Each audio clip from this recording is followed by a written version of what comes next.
expected to tell the American people just how he plans to continue his bold agenda and what he calls the renewal of the American dream.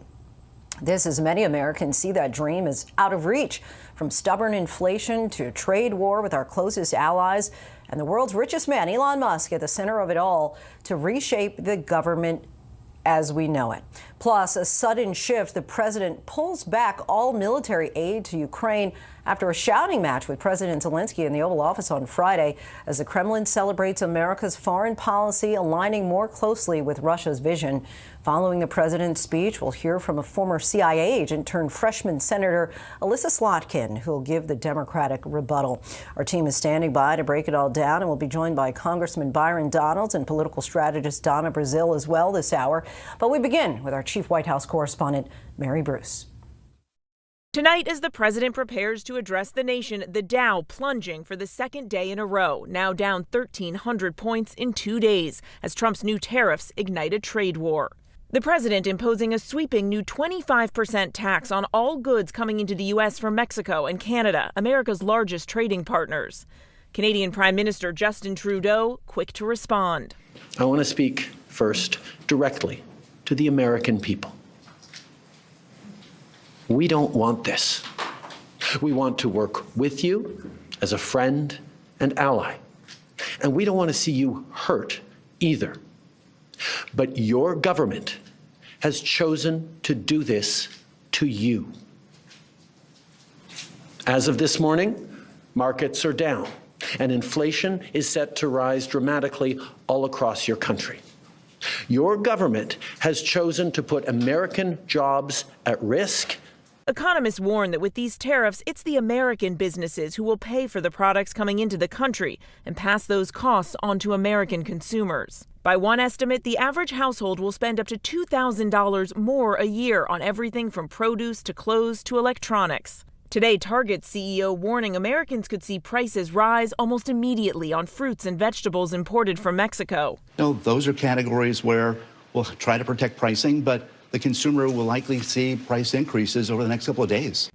American farmers could soon be feeling the pain, too. Canada now responding with plans for their own 25% tariff against $155 billion worth of American goods.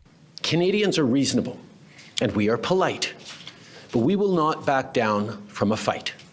Not when our country and the well-being of everyone in it is at stake. Around the country, the anxiety among small business owners palpable. In Chicago, Marco Rodriguez owns a chain of candy stores that have been in his family for over 30 years. Scary. I mean, it's a scary time in our business.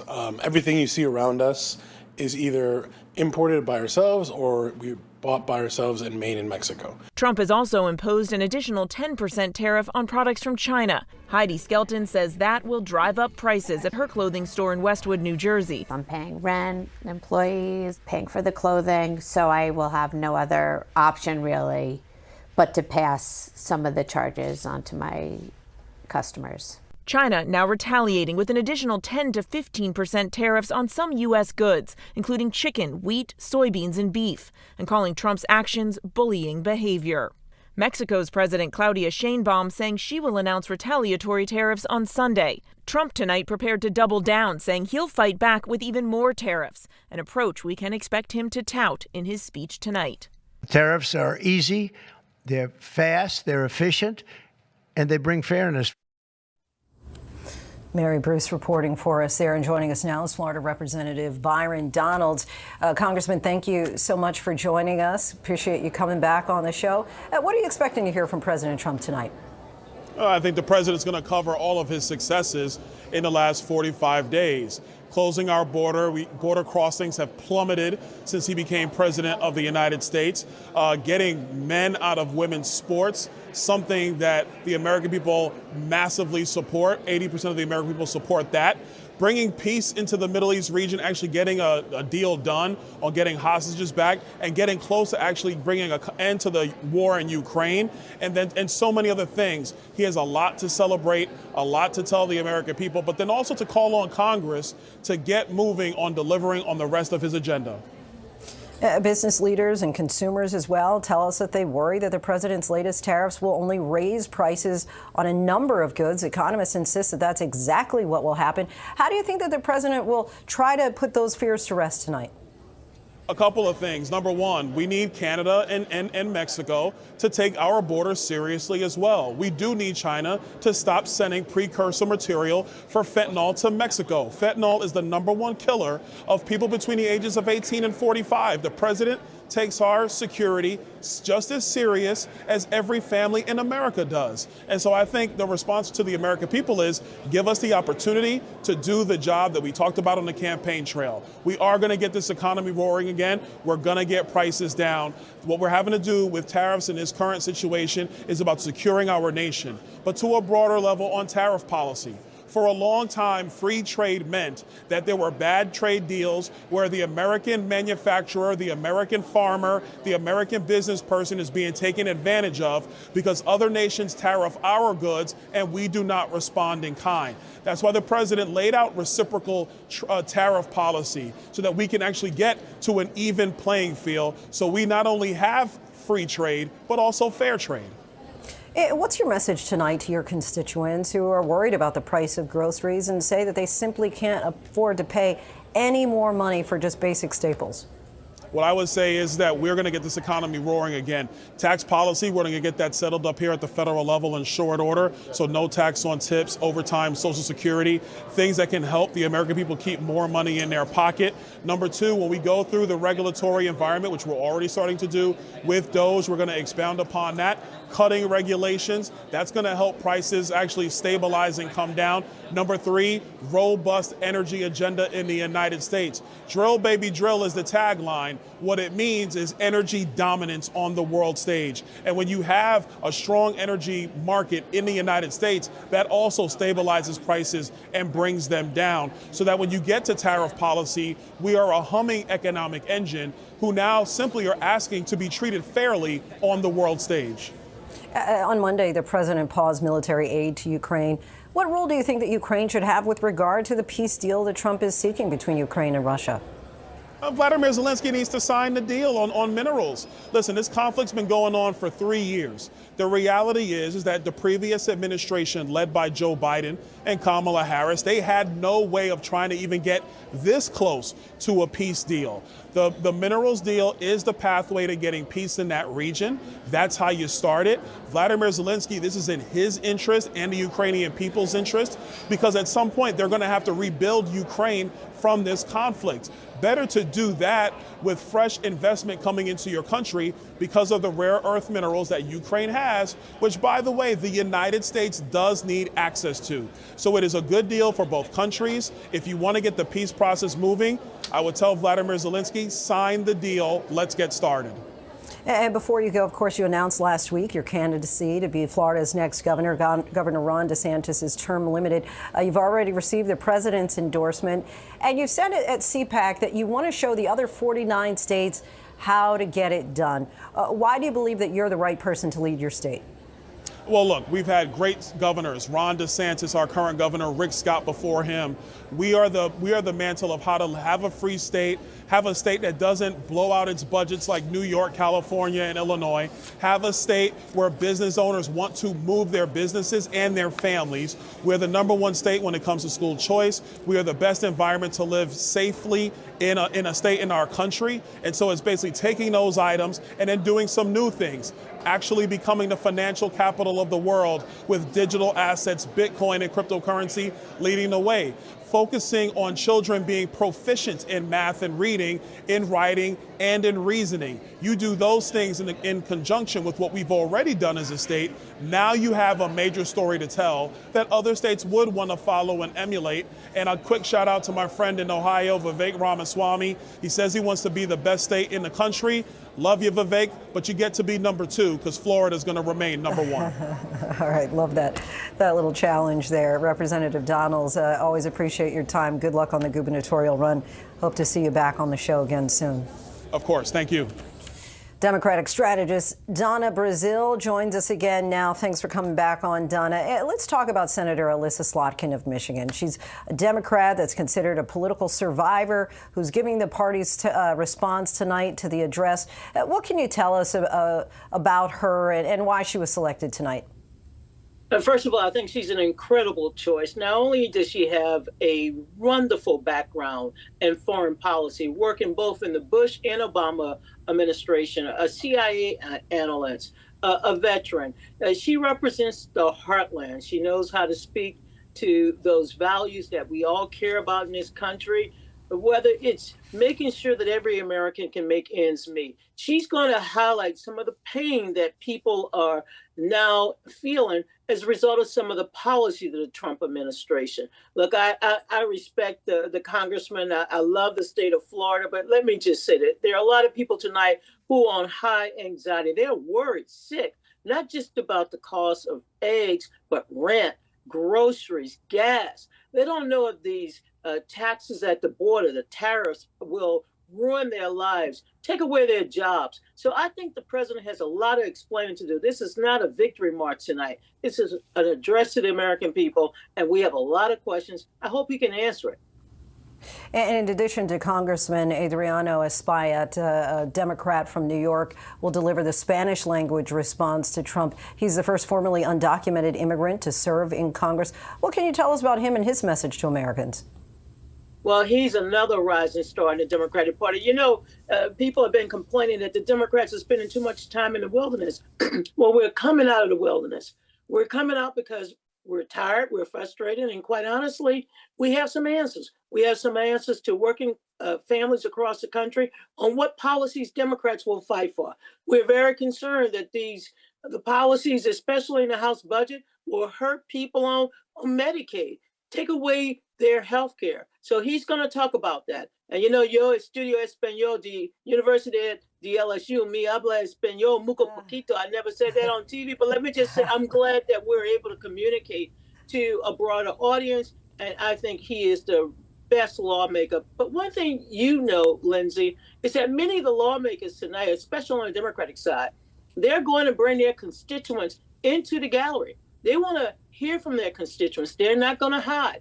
Unlike the Republicans that do not want to hear from their constituents, we want to hear from everybody. We want to hear from the ranchers who are being fired, the firefighters. We want to hear from the scientists at the Food and Drug Administration. We want to hear from those ordinary Americans who go to work hard. Many of them are veterans who are losing their jobs simply because Elon Musk has been given a task to cut without looking at how to heal and how to make sure that we have the best workforce in America.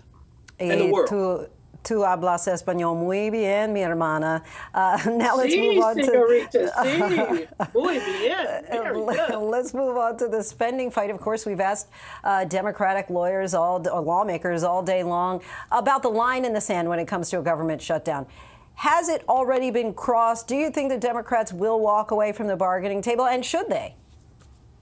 Look, Democrats have bailed the Republicans out over the last 2 years. The 118 Congress was a Congress that Democrats not only helped Speaker Mike Johnson, fellow LSU graduate, of course, they bailed him out. They bailed him out in his speaker job. They bailed him out with the debt ceiling. They have bailed the Republicans out time and time again. But the one thing they will not do is pull the rug from under the American people, especially those hardworking Americans. And they're not going to allow these deep cuts in the social safety net in order to give millionaires and billionaires more spending money. They want to make sure that the American people can make ends meet. And that's the obligation of not just Democrats, but Republicans. We have to serve the American people, not serve the small, narrow interests of a few.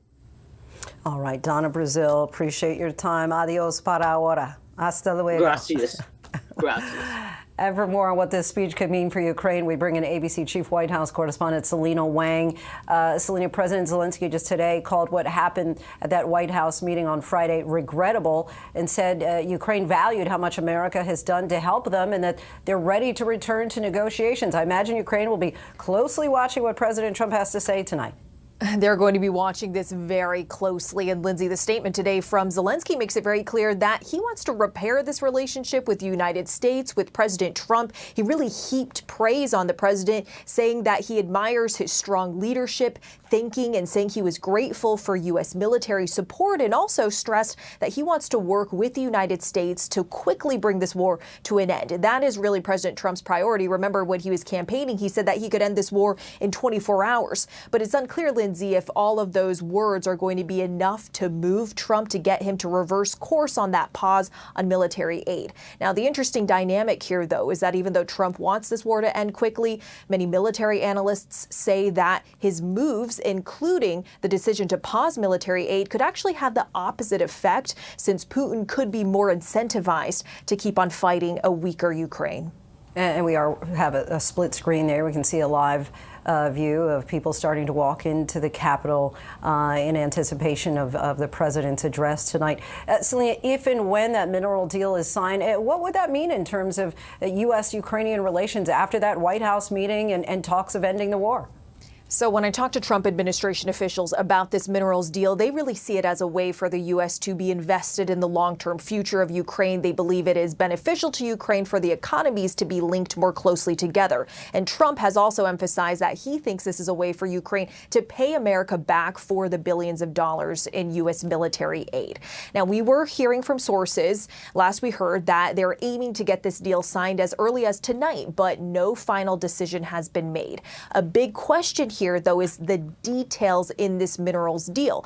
We know that it includes Ukraine sharing revenue from its rare earth minerals, but Ukraine has said that they also need more than that. They need security guarantees from the U.S. to ensure that Putin doesn't try to invade Ukraine again. Trump so far has not committed to that, and he said before that he believes Putin isn't going to break a deal if he's the one negotiating it, even though Putin has broken deals in the past, Lindsay.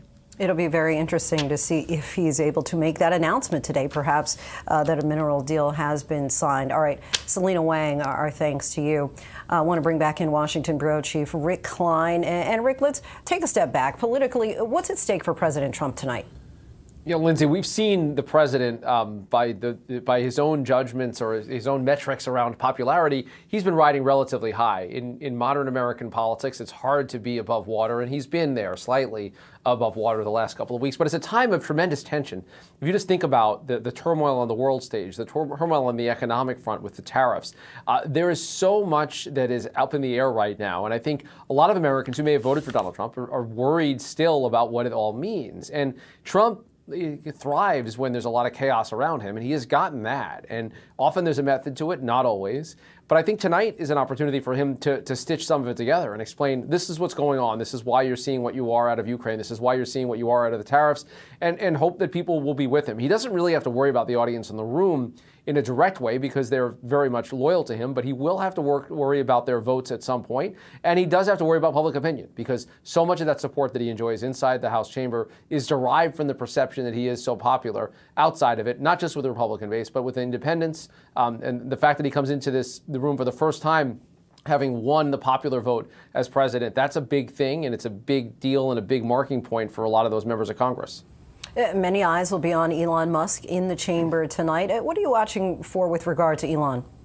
Well, what the president says about him, it is astounding that for all of the powerful people with all the titles, it's someone that doesn't have a government job at all and hasn't been elected to anything in Elon Musk that might be as powerful as the president himself.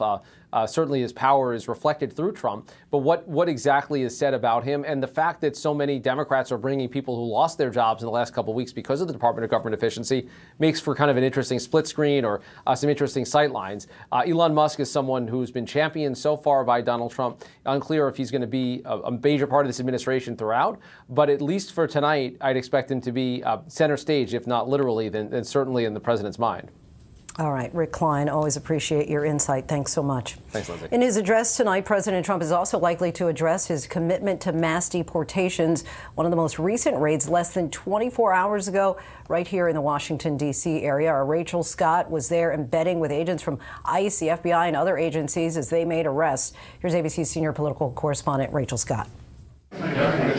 Tonight, the president preparing to tout his signature promise, the largest deportation effort in American history. And well before dawn, we were on the front lines. And we want to be rolling by 0345. The administration says they are going after the worst first. They tell us their target here in Northern Virginia, a Guatemalan man in the country illegally with a criminal record. Almost 4 a.m. and we are now rolling. ICE agents say the subject of the investigation today, a known member of the 18th Street gang. We are there as heavily armed agents, guns drawn, use flashbangs to get inside, leading the suspect out in cuffs, loading him into a waiting patrol car. Authorities say they've arrested more than 20,000 people since Trump took office. ICE and Border Patrol say more than 43,000 are held in detention. But amid this push, thorny questions emerge, as we see on the second raid of the morning. Multiple agencies on the ground right now, the FBI, the DEA, the ATF. You can see the agents inside right now. Armed agents seen through a window making another arrest. Well, this target here was wanted for sexual assault and for battery, multiple re-entries into the country. But also in the home, his 2 American children and his brother, who authorities say is also undocumented, but has no known criminal record. That brother could now be deported too. We asked Homeland Security Secretary Kristi Noem what happens to the children. There is that likelihood that these families could be separated. There is consequences, and we're giving him time to leave these children with someone else. All right, Rachel Scott for us there. President Trump is also expected to tout his administration's efforts to secure the southern border and claim that crossings and apprehensions have dramatically decreased. The president posted on Truth Social this weekend saying, quote, "The invasion of our country is over." Could it be a snippet of what we'll hear from him tonight? ABC News' national correspondent Maria Villarreal joins us once again from Texas. So, Maria, one of President Trump's biggest campaign promises, if not the biggest one, was to secure the border and to lead what he calls the largest deportation operation in American history.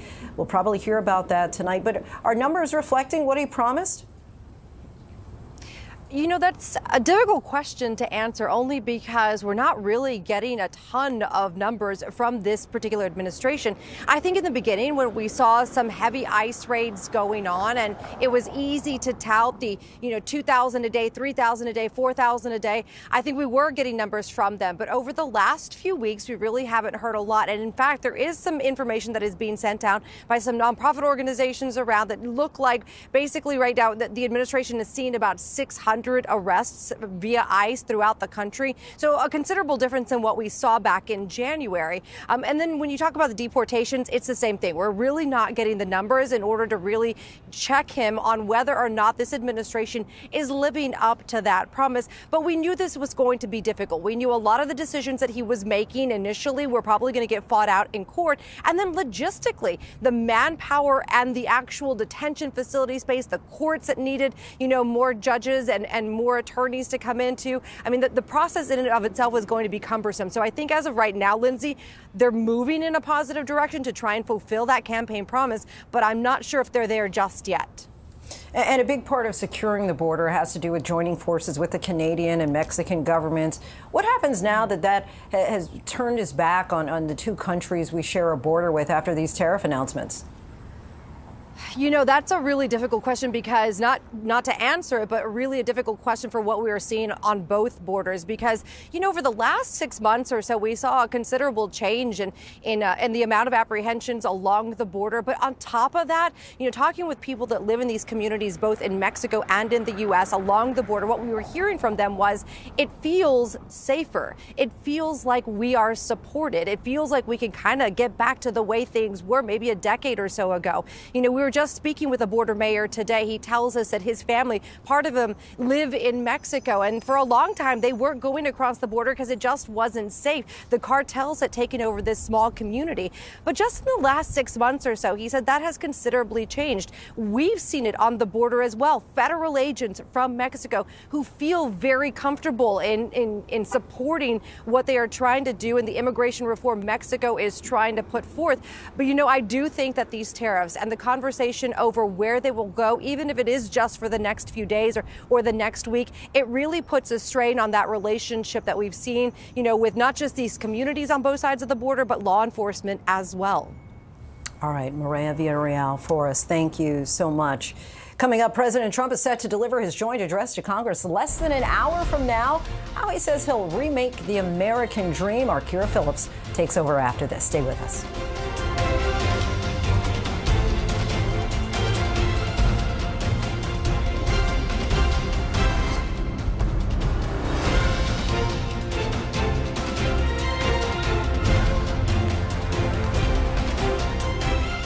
More Americans choose ABC News, America's #1 news source.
"44 days, 76 executive orders, 82 lawsuits, 1,500 pardons, thousands of federal workers fired, and President Trump is just getting started." Good evening, everyone. I'm Kira Phillips. It's the speech that is supposed to rally the nation, the president's vision for the next 4 years.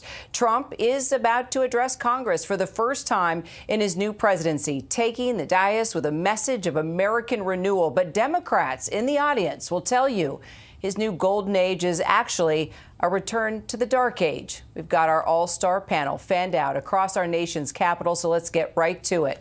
And we want to begin with our Jay O'Brien. He starts us off. He's up there on Capitol Hill. So, Jay, what is Democratic leadership telling lawmakers about skipping tonight?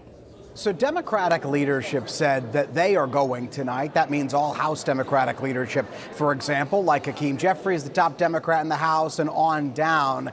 But in a letter to colleagues, Jeffries said that going tonight is a quote-unquote personal choice. And we do know there are some Democrats planning to skip this as a means of demonstrating against President Trump, this administration, and in particular, this overhaul of government we have seen Trump and the administration put into place, particularly those thousands of firings of federal workers orchestrated by Elon Musk and Doge, et cetera, et cetera. So for the Democrats who do show up, Jeffrey said that they should be, quote unquote, dignified in how they react to this speech. We know that there are Democrats who are going to bring signs on various issues. Some of those signs, we're told, are going to be about Elon Musk, not even about Donald Trump, the person addressing the chamber. We know that Democrat after Democrat have invited fired federal workers as their guests to this speech to make a point there. And there is this possibility, we have heard these rumblings of Democrats finding other ways to make their voices heard in the chamber. It doesn't necessarily mean that there are going to be outbursts or things of that nature, but we know Democrats are going to dress all in one certain color, for instance, the Women's Caucus all dressing in pink and things of that nature. So keep an eye on the visuals, that crowd that President Trump is looking out on for another message that Democrats intend to send. And speaking of Democratic messaging, as we wait for the president to arrive, he will be stepping out right here within this live picture any moment now, Jay. But let's talk about the Democratic response. Yes, there's a lot to talk to with regard to, and as we're switching over the feed there, we'll get back on track. A lot of moving parts.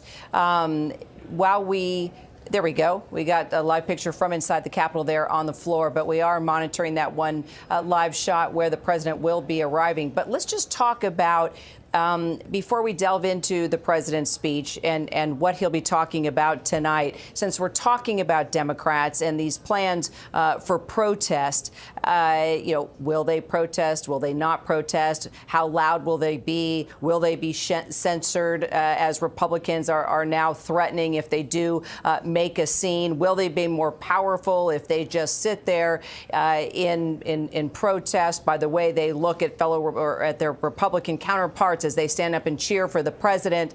Alyssa Slotkin was picked for the Democratic response. Why? Battleground state Democrats seen as a rising star in the Democratic Party. Jay, we got the president right now. We see him stepping out, getting into the car, First Lady by his side as we follow the motorcade now as he makes his way to the Capitol. Moments ago, Elon Musk also apparently was with the president as he was getting ready to step out and get into the car. Maybe we start there. The fact that Elon Musk, the Musk in the room, we must talk about. Just one of the many unique features of the speech tonight. This is the first time we will ever see someone like this, an invited guest on behalf of the president, somebody that was just there inside talking with the president and the First Lady before stepping out to head to the Capitol. You would think you'd be seeing the vice president alongside him before a big event like this, but it was Elon Musk. That's right. And we're getting reporting from our White House team here, Kira, that as you noted, Elon Musk is inside the beast, is inside the presidential limousine with President Trump. And it speaks to the outsized role he is playing in this administration. Think back to that Time magazine cover that showed Elon Musk, not President Trump, but Musk behind the resolute desk in the Oval Office. Opponents of this Doge effort and these thousands of firings and this overhaul of the federal government, I've been to these protests. Opponents of this movement say that it's Elon Musk they blame, even more than Donald Trump in some instances. I've been to these protests of fired federal workers, and the chants are largely about Elon Musk, and the signs are largely about Elon Musk. So as he steps into the chamber tonight, he will again make another notch in that solidification of how central of a role he is playing in this administration. And meantime, it comes at a time where some Republicans sitting in that chamber have gotten pushback from some of their constituents in some fiery town halls who have serious concerns about what they're seeing from Doge. And some of those Republicans have come back up here to Capitol Hill saying they have questions about Doge. They want more answers out of Elon Musk. And oh, by the way, they're now going to meet with him, Kira, at a scheduled meeting tomorrow night. to try to get some of those answers.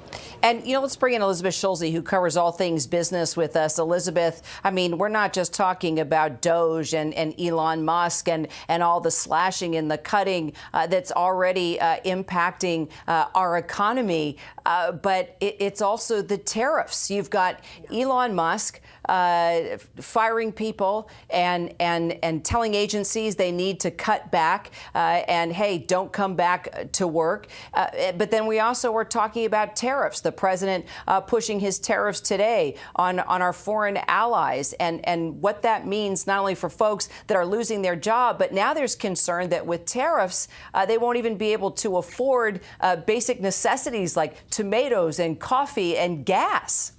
And Kira, those tariffs could cost the typical American household on average $2,000 in 1 year because of how businesses would need to potentially pass down the higher costs that they're paying from tariffs to the consumer. And that's something that President Trump has talked about, lowering prices on day one. Well, now we're looking at potentially higher prices within days on groceries, especially when you talk about those fresh imports coming from Mexico.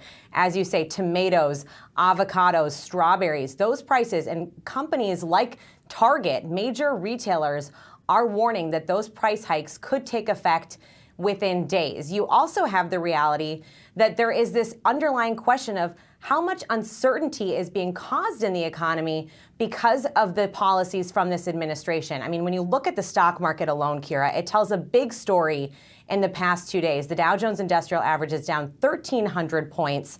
The S&P 500, that's what tracks most Americans' retirement accounts, has now wiped out its gains from the election. We saw this wave of optimism from companies and from CEOs leading up to President Trump's inauguration, expecting tax cuts and deregulation. Well, now they're looking at some of the policies that are being put in place, and they're a lot more anxious about that. What does that mean for the bottom line of companies, and what will that mean for consumers and households, which have powered the economy over the past couple of years? As we continue to follow these live pictures from inside the Capitol there, Jay, where you are, Democrats are considering allowing the government to shut down now in protest of Doge. Jay, is that likely? Is there concern that that could backfire? Well, absolutely concerned about that. And frankly, it's unclear as to exactly the move that Democrats are going to make here. We've heard some rumblings amongst congressional Democrats that some feel the only card they have to play to push back on Trump, Musk, and Doge is to in some way, shape, or form withhold their votes on a government shutdown vote. Because Mike Johnson, at every turn here, when he's tried to pass these temporary government funding measures, as we just did in September, and we have done numerous times before that, has needed Democratic votes to get that done. In December, Mike Johnson needed more Democrats than Republicans. More Democrats than Republicans voted for that temporary government funding measure. And so now what we've heard from some congressional Democrats is because they don't control the House, because they don't control the Senate, they feel they have limited options. And one of those options may be gambling with withholding those votes, threatening the potential for a government shutdown to try to extract concessions out of Speaker Johnson and in large part President Trump and Elon Musk. I just talked to one Democratic source earlier tonight, and I asked how real of a plan is this? And look, this has not been something that's been endorsed by Democratic leadership. It isn't even something that's been endorsed by a wide array of Democratic lawmakers. But this one Democratic source seemed open to it and said, quote unquote, it's not our government to keep open, trying to put the onus on Republicans here, Kira, to get the votes to fund the government. And it doesn't look like that's likely. Apparently, Jay, we're getting word the designated survivor. We were wondering who that could be tonight. We are now we know it's VA Secretary Doug Collins. Jay, I don't know if you can see the live picture right now. Can you see the lawmakers that are making? I'll do you one better, Kira. They're walking right in front of me about 3 feet away. So our camera shot faces the wall, but they're walking through the middle of the room. This is the president's cabinet, led by J.D. Vance and others in tow. Fantastic. I understand we have Selena Wang with us, our senior White House correspondent. Selena, something else that we are going to be waiting to hear from the president, that, of course, is a number of foreign policy issues, specifically Ukraine. It's been, just under 24 hours since President Trump announced that pause in military aid to Ukraine. Let's just talk about the ramifications of that. Of course, we saw an oval awful, or an oval awful. There's a slip in words there. A pretty, I guess, uncomfortable spat in the White House between Zelensky and President Trump when talking about Ukraine. It got so ugly, Zelensky was booted out of the White House. Now, apparently, Zelensky wants to come back, figure out some type of deal. Is it possible that we could hear something tonight? Yeah, so many questions here. I mean, first of all, when it comes to the speech, Kira, I think the big question is, does President Trump try to repair this relationship with Zelensky, or is he going to continue to criticize him? When it comes to a potential agreement, we're hearing from sources that actually they've been trying to get this agreement signed with Ukraine, this minerals deal, as soon as tonight, but that no final decision has been made here. So that minerals deal, it would include Ukraine sharing revenues from its rare earth minerals. President Trump is casting this as a way for Ukraine to pay the U.S. back for billions of dollars in military aid. Trump administration officials I speak to also say they believe this is beneficial for the United States to have a long-term economic stake in the future of Ukraine. But very unclear what's exactly in that deal, Kira, since Zelensky had made it very clear that they need security guarantees, that it's not enough to just have this economic relationship. They need U.S. military security guarantees to ensure that Putin does not try to invade again. Now, that is something that President Trump has not agreed to. In fact, Trump has said that he believes Putin won't break his promise if it's him who's negotiating this deal. But as we know, Putin has broken deals and agreements in the past, Kira. All right, Selena, we're going to just take folks inside now to just get a feel for the pomp and circumstance that's taking place. Vice President J.D. Vance making his way in alongside fellow lawmakers. This, of course, is the moment he starts to shake hands, talk to various supporters, even a number of Democrats in there. Of course, not so excited about the entrance of the vice president right now. Our Rachel Scott, though, is inside the Capitol. Rachel, not sure how far you are from where we're getting this live picture, but do tell us what you see, what you're hearing, and give us a feel just for the night as we are moments away from the president giving his address.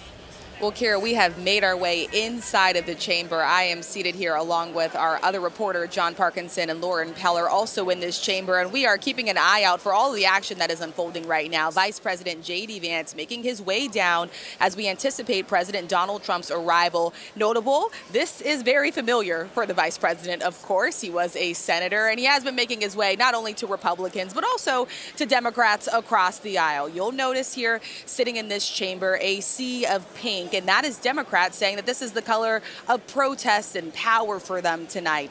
The president says he's going to be telling it like it is tonight. But make no mistake about it, Kira, this is President Donald Trump's Washington. He has the majority in the House. He has the majority in the Senate, a conservative-leaning Supreme Court. The Republican Party here is almost made entirely in his image, and he faces basically little to no resistance, so much so that Democrats are really struggling to find a way to try to counteract what is happening. It's also notable tonight just the guests that are going to be invited. Seated in this very chamber today will also be some federal workers who were fired as a result of the Department of Government Efficiency's actions. And of course, billionaire Elon Musk, the president's most powerful advisor. Well, he's on his way here tonight with the president, of course. And let's not forget, Rachel, 4 years ago, this is the exact chamber where MAGA supporters desecrated democracy. I mean, what a difference 4 years makes. It's a remarkable turn of events, especially when we look at President Donald Trump. I mean, the last time that he stood at this podium, he had just been acquitted in his first impeachment trial. Democrats had just started their presidential primary in 2020. COVID had not even really hit the United States yet in full force. And here we are, 5 years later, he was impeached again. He left Washington in a shadow after January 6th, after we saw rioters storm the United States Capitol. So many of the members sitting in this very chamber running for their lives. And then now you can't even get members of this own Congress to really agree on the events that happened that day. The president has survived 2 assassination attempts. He won the popular vote, and now he is back, coming before this Congress once again with the Republican majorities in both chambers, Kira. And, let's not forget that as we see the vice president here, J.D. Vance, shaking hands with all his supporters and Republicans that have been sticking very close to him and the president, we can't forget there are going to be federal workers in the room here that have lost their jobs. Two different messages playing out as we look at the various people working their way into the room. It's not just those that support the president and the vice president and this renewed America that they're going to talk about, but there are many people that will fill this chamber that have lost a job, lost their livelihood, and are there to be seen and hopefully understood. Exactly, Kira. And this is going to be quite the striking balance. We are just told that Elon Musk is making his way in, and there we do see him. Elon Musk now in this very chamber on the point that you were just making.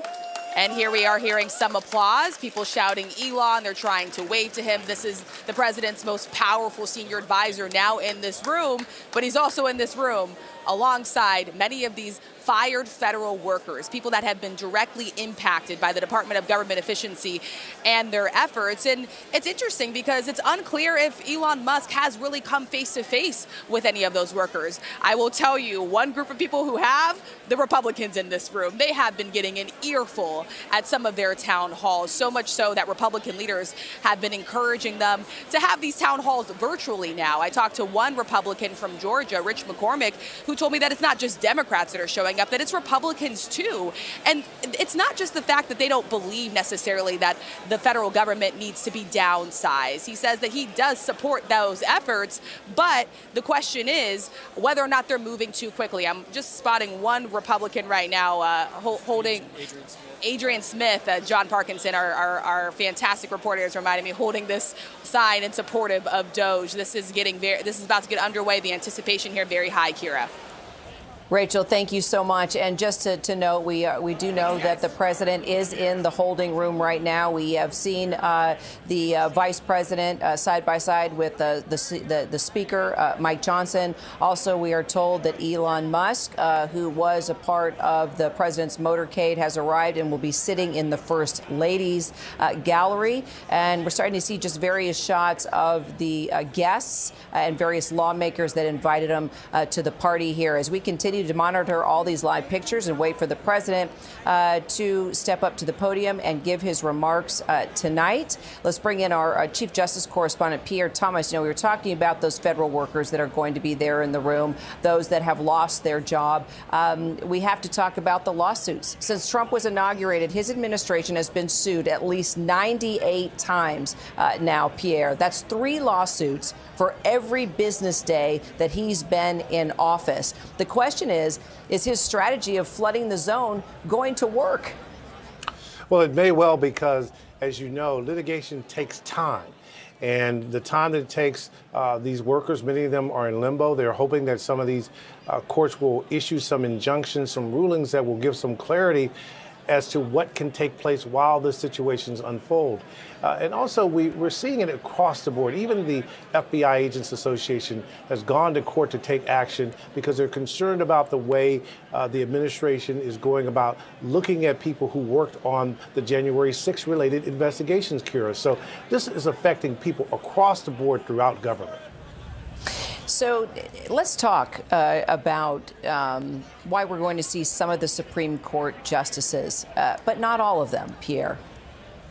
Well, again, clearly, I believe the justices who were appointed by President Trump and the Chief Justice will be there. Whether some of the other justices are not showing up because of protests, we don't exactly have all the answers to that yet, Kira.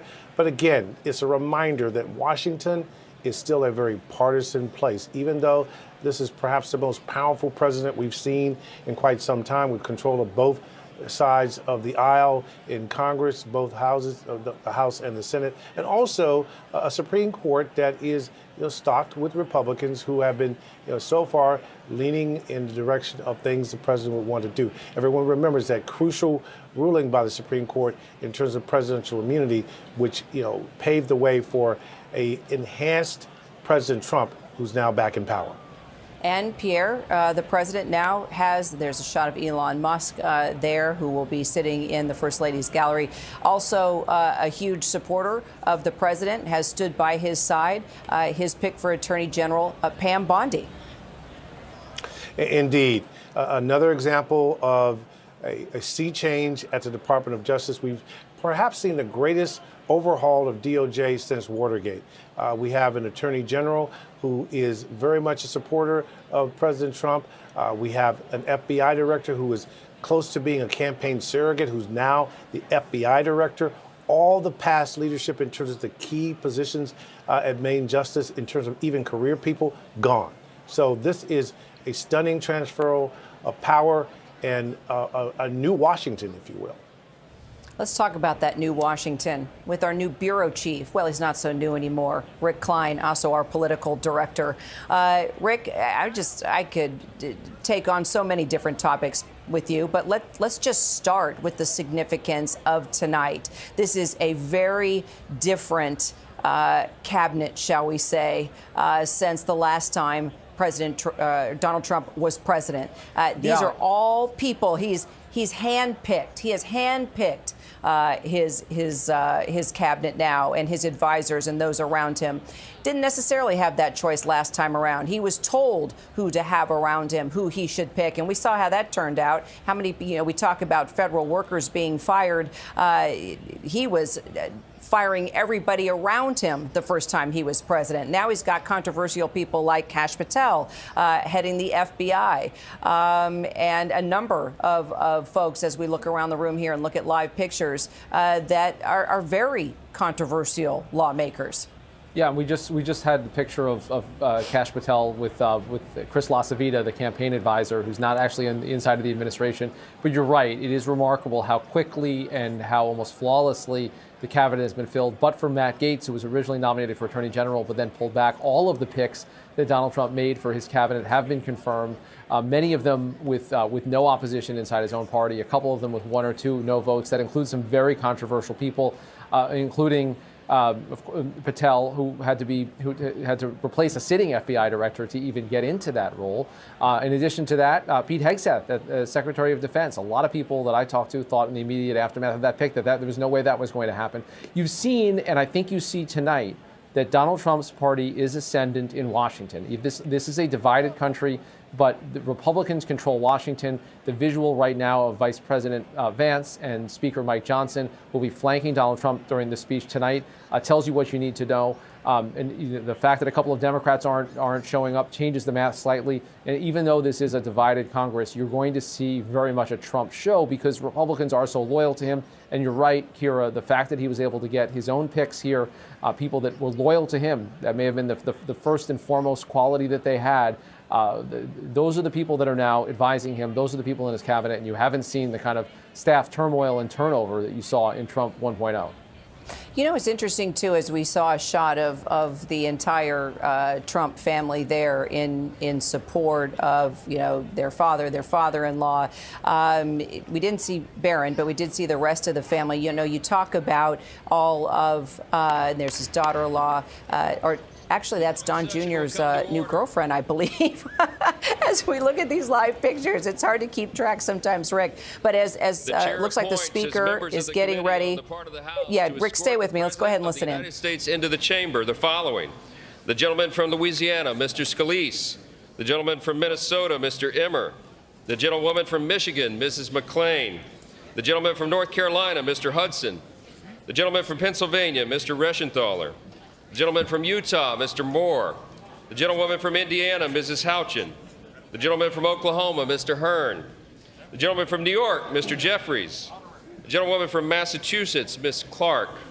The gentleman from California, Mr. Aguilar. The gentleman from California, Mr. Liu. The gentleman from Colorado, Mr. Neguse. The gentlewoman from Washington, Ms. Delbene.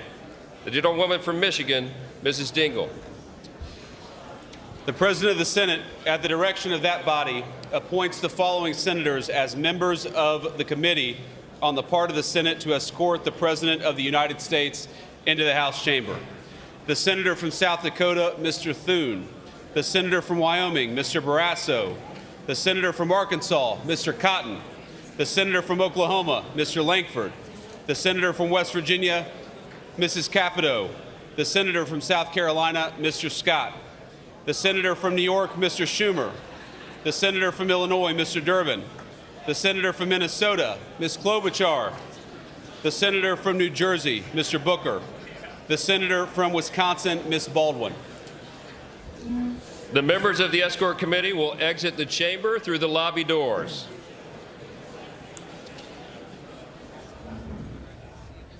Okay, now we know who'll be escorting the president into the room. Rick Klein, I want to stay with you as you were talking about, and we were talking about the fact that President Trump has had a chance to pick a posse around him that is of no opposition, as like we were talking from last time around when he had to relieve many people of their duties because they just weren't doing what he wanted them to do. He has clearly picked people that he knows will not challenge him and will take his orders. And as we have seen, even pulling Elon Musk into the mix. But if you look at the approval ratings, he may have won this election. He may have a cabinet around him that he has handpicked. But if you look at approval ratings, he's struggling.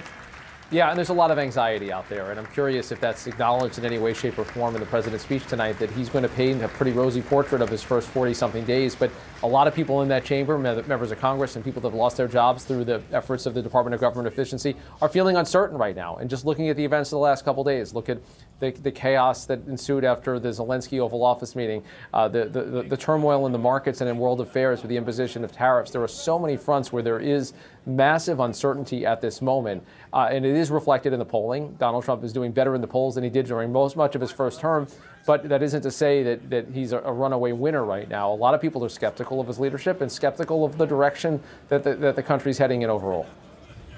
Elizabeth Schulze, I'll let you follow up on that as we talk about anxiety and fear. Much of that may not be about a war in Ukraine or a trade war over tariffs. It's just your everyday American that's paying twice as much for eggs right now and can't even fill up the gas in their car. And then if you talk to federal workers that are getting fired by the day, there's where that fear is coming from. Kira, we know that uncertainty over the economy and the unease over persistently high prices is what essentially propelled Donald Trump to the White House. It's something that he promised to address on day one. And so many households are hoping and expecting that is a promise he can deliver on. They are seeing those record high prices at the grocery store. They see persistently high costs for day-to-day expenses like rent, and they want to see what can the government do to lower those prices and what can be done on a larger scale to make the cost of living more affordable, whether it's from Congress or from President Trump himself. And when they've just announced we will see members of the Supreme Court enter in. Do we want to pause and listen in for a moment?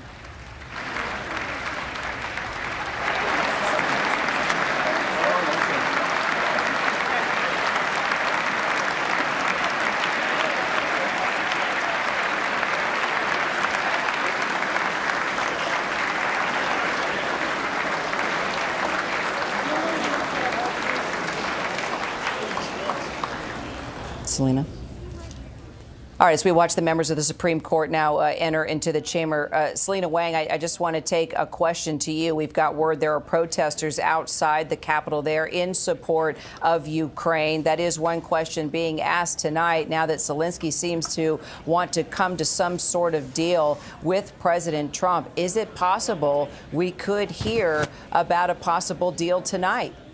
Well, we know that the Trump administration has been working towards this, and we saw from the statement from Zelensky today, Kira, that after that disastrous Oval Office meeting, he very much wants to repair this relationship. He was heaping praise on the president, saying he admires his strong leadership, that Ukraine is willing to work with the United States as quickly as possible to bring this war to an end. But it is unclear, Kira, if any of that is enough to move President Trump. We are seeing this pretty dramatic rupture in relations between wartime allies. We're talking about the U.S. pausing all military aid to Ukraine, and this could have a profound impact if it lasts long enough. In fact, a Ukrainian intelligence official tells us that the impact of that freeze could be felt in 2 weeks and that the ammunition shortage could get very serious during the summer. Now, White House officials had told me that they believe Zelensky was disrespectful, that he was ungrateful in that Oval Office meeting. Zelensky very much trying to right that ship and make sure that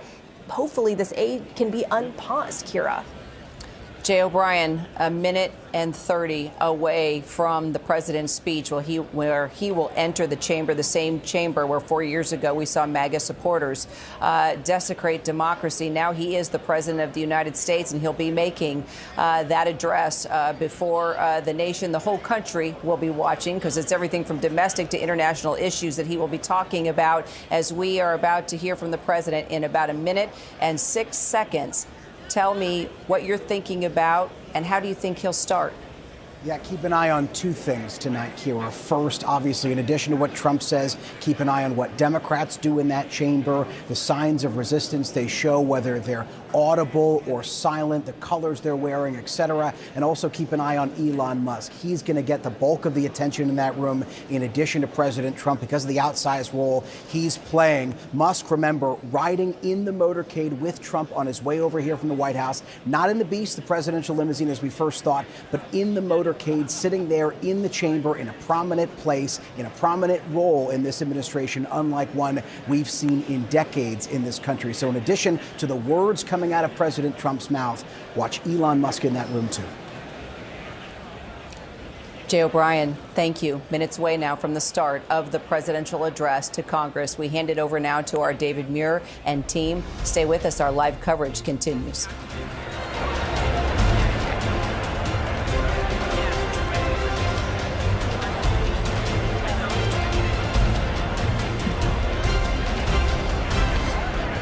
Tonight, President Trump's address to a joint session of Congress, his message to the American people and the world. And the stakes could not be higher. ABC News live coverage begins right now. Tonight, on the 44th day of his presidency, with so much at stake right here at home and across the globe, President Donald J. Trump before a joint session of Congress, the American people and the world. This is an ABC News special. The presidential address to the nation and the Democratic response. Now reporting from Washington, David Muir. And good evening tonight from the nation's capital. We are just moments away from President Trump's address to a joint session of Congress and the American people. And make no mistake, the world will be watching this address to Congress as well, perhaps closer than it has in years, simply because of the news already made in these first 44 days of President Trump's presidency. New tariffs, obviously, the economy, his move on these tariffs in just the last 24 hours, and the Dow's response. The president's approach to the world, our allies, our adversaries, the Oval Office meeting with President Zelensky of Ukraine. We're told the theme of tonight's address will be the renewal of the American dream. Just before we came on the air, the president making his way from the White House to Capitol Hill, returning to the chamber for the first time since winning the 2024 election.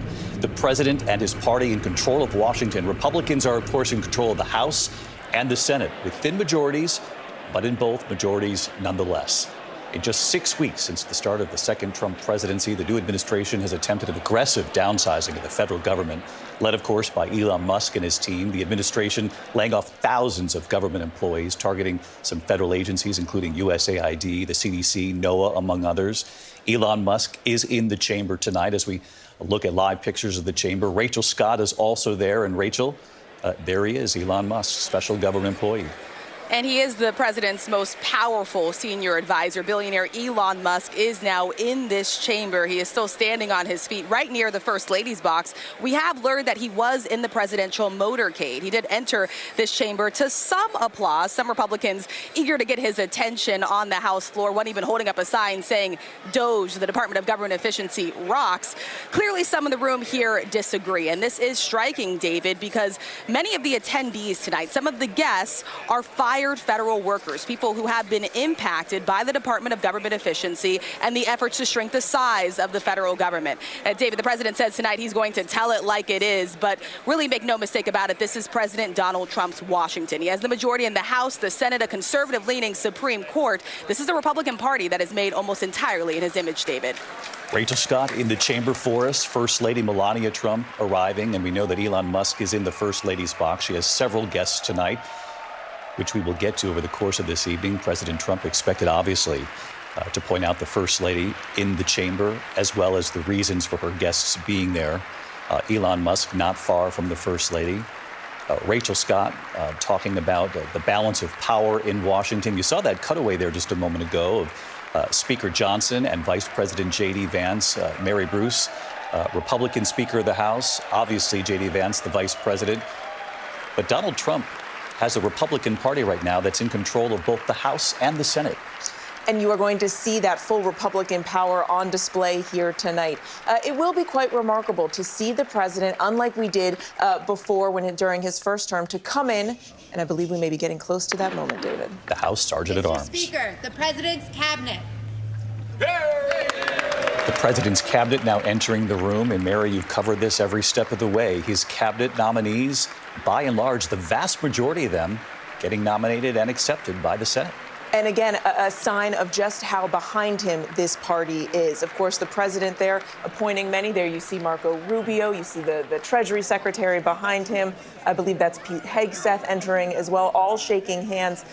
Despite, I think, a lot of what were initially seen as controversial picks for his cabinet, all of them ultimately sailing through because the party is in such lockstep behind him. And many of these people, of course, in his cabinet are those who have shown themselves to be deeply loyal to Donald Trump, willing to do anything to support his agenda, David. Pete Hegseth, RFK Jr., the Health and Human Services Secretary, and Martha Raddatz. Pete Hegseth faced a battle there for a while. It looked somewhat questionable. So did RFK Jr.'s nomination. But Republicans, by and large, stood by this president with these thin majorities and got these nominees across the finish line. Exactly, David. It took a while, especially with Pete Hegseth. There was some reporting about his past and assumed or not charged with a sexual assault, but there were reports that he denied, obviously, but he got through just barely, and it took J.D. Vance to get him through. Of course, he's a Fox News personality. He was a major in the military, served in Iraq, and used those credentials very fulsomely. Kristi Noem, Secretary of Homeland Security. Rachel Scott was embedded with the team today with ICE and the FBI as they raided a local community in Virginia, continuing to make arrests across the country in implementing the president's plan on immigration. And when you look at this cabinet, John, the sweeping nature of his choices, President Trump approached this second time around very differently from the first. This was about loyalty. This was about getting the picks that he wanted, and he got them there. David, this second Trump presidency is in many ways entirely different from the first. First, he comes into Washington. He comes into this with something he can claim as a mandate. He won the popular vote. He obviously didn't win the popular vote the first time around. It was a more decisive electoral college victory. He was new to Washington last time. He is certainly no longer new to Washington. And yes, this cabinet is stacked with people who are personally loyal to Donald Trump, as is his West Wing. He wasn't relying on outside advice on how to pick. He wasn't picking people that he had only recently met. These are people who are not going to take action to block Bobby Kennedy Jr. I mean, Bobby Kennedy Jr., who I've known for some 30 years.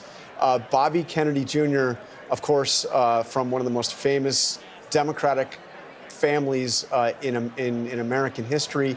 Bobby Kennedy Jr. endorsed Donald Trump and was rewarded with the Health and Human Services Secretary post. And interestingly, not a single Democrat voted to confirm Bobby Kennedy. It was an extraordinary scene to witness, and not only that, but several members of the Kennedy family spoke out against RFK Jr. and this nomination, including Ambassador Caroline Kennedy, who waited till the very last moment before she stepped in to make her opinion known that she did not believe that her cousin should be secretary, but he is secretary nonetheless. And his first major challenge could be the measles outbreak that we've seen in West Texas and cases popping up elsewhere in the country. J.D. Vance, Speaker Johnson laughing about something there at the front of the chamber there. Lindsey Davis is also with us here in the studio tonight. And Lindsey, a lot of eyes will also be on the Democrats inside that chamber. And there has been a lot of debate about whether or not they have any sort of cohesive response as of yet to what they've seen in these first 44 days. Sure. A number of Democrats have said that they're absolutely not going to even show up tonight. Some have said that they're going to wear black as a symbol of this being a somber evening. Several women have said that they're going to wear pink. Many people doing kind of different versions of protests. But look, the stock market is down. Inflation is up. Donald Trump has said he's going to tell it like it is tonight. We have to wonder if he's going to really touch on those issues in the first 44 days. It has been a dizzying time, right? He's signed at least 76 executive orders. There are about 100 lawsuits that are pushing back on some of those. But this is more activity than we've seen in any other American president in their first 100 days in more than 40 years. And we're talking about a wide variety, from paper straws in federal agencies being banned to mandating that this country only recognize two genders with males and females.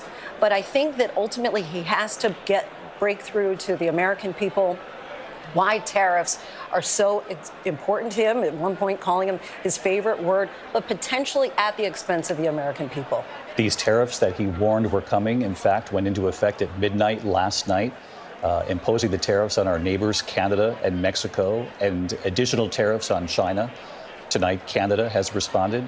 The Prime Minister, Justin Trudeau, with retaliatory tariffs against American goods now going to Canada. And he said directly to the American people today, your government is doing this to you. We didn't want this. He made that very clear. He said this was a dumb thing to do. Legendary investor Warren Buffett has reached the consensus over the last couple of days that he believes that tariffs are, in effect, an act of war. He said with a chuckle, but you could tell he was questioning the impact of these tariffs if and when they were, in fact, implemented.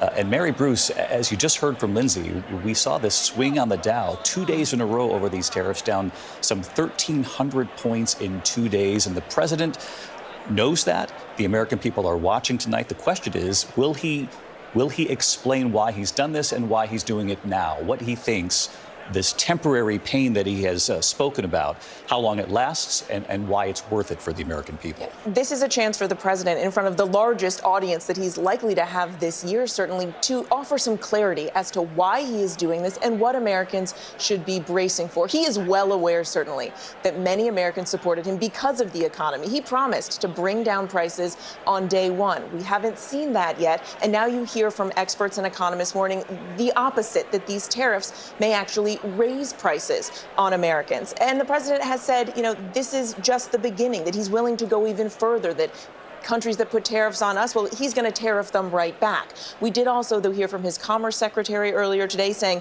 the president may be looking for ways to meet in the middle. I think, David, this speaks to some of the confusion that Americans have about what this means. And the president tonight needs to really offer a clear explanation of why he feels placing these stinging tariffs on our largest trading partners is necessary. So far, we've seen a range of explanations from him.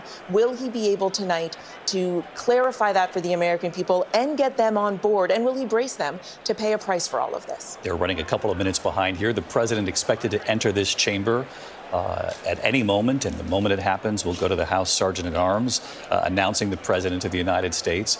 As Mary points out, he'll likely talk about the economy, about his move on tariffs tonight, even with some of our closest allies, certainly with China as well. China retaliating against the U.S. tonight. Mexico saying they'll retaliate by Sunday in response. And Mary, as you point out, economists across the board have said, remember these tariffs, it's the American businesses and companies bringing these products in that pay the tariff when those products arrive. And in many cases, those companies then pass those additional costs to the American consumer. And John Carl, we saw it just today as we keep our eyes trained on this live picture that, retailers from Best Buy to Target are warning American consumers that prices could rise and quickly here. automobile manufacturers are warning them that even cars made in the United States are made largely with parts that are imported from Canada and from Mexico. If you're worried about the price of eggs, we have eggs that come in from Canada, dairy that comes in from Canada. Look, this is a big gamble for this president, and we've seen how the markets have reacted. We've seen anxiety from businesses, large and small, in the country. But, David, I think it's important to say this is exactly what Donald Trump promised to do during the campaign. He spoke over and over and over again about what he thought could be accomplished with tariffs. At times, he talked about tariffs of 20%, 25%, 100%. Was that a speech where he talked about 200% tariffs that he could do? So this is not a surprise, but it certainly has caused anxiety. We hear the gavel. Let's listen in. Mr. Speaker, the President of the United States. William McFarland, the House Sergeant at Arms, announcing President Trump's return to that chamber. He has not been here for an address to Congress.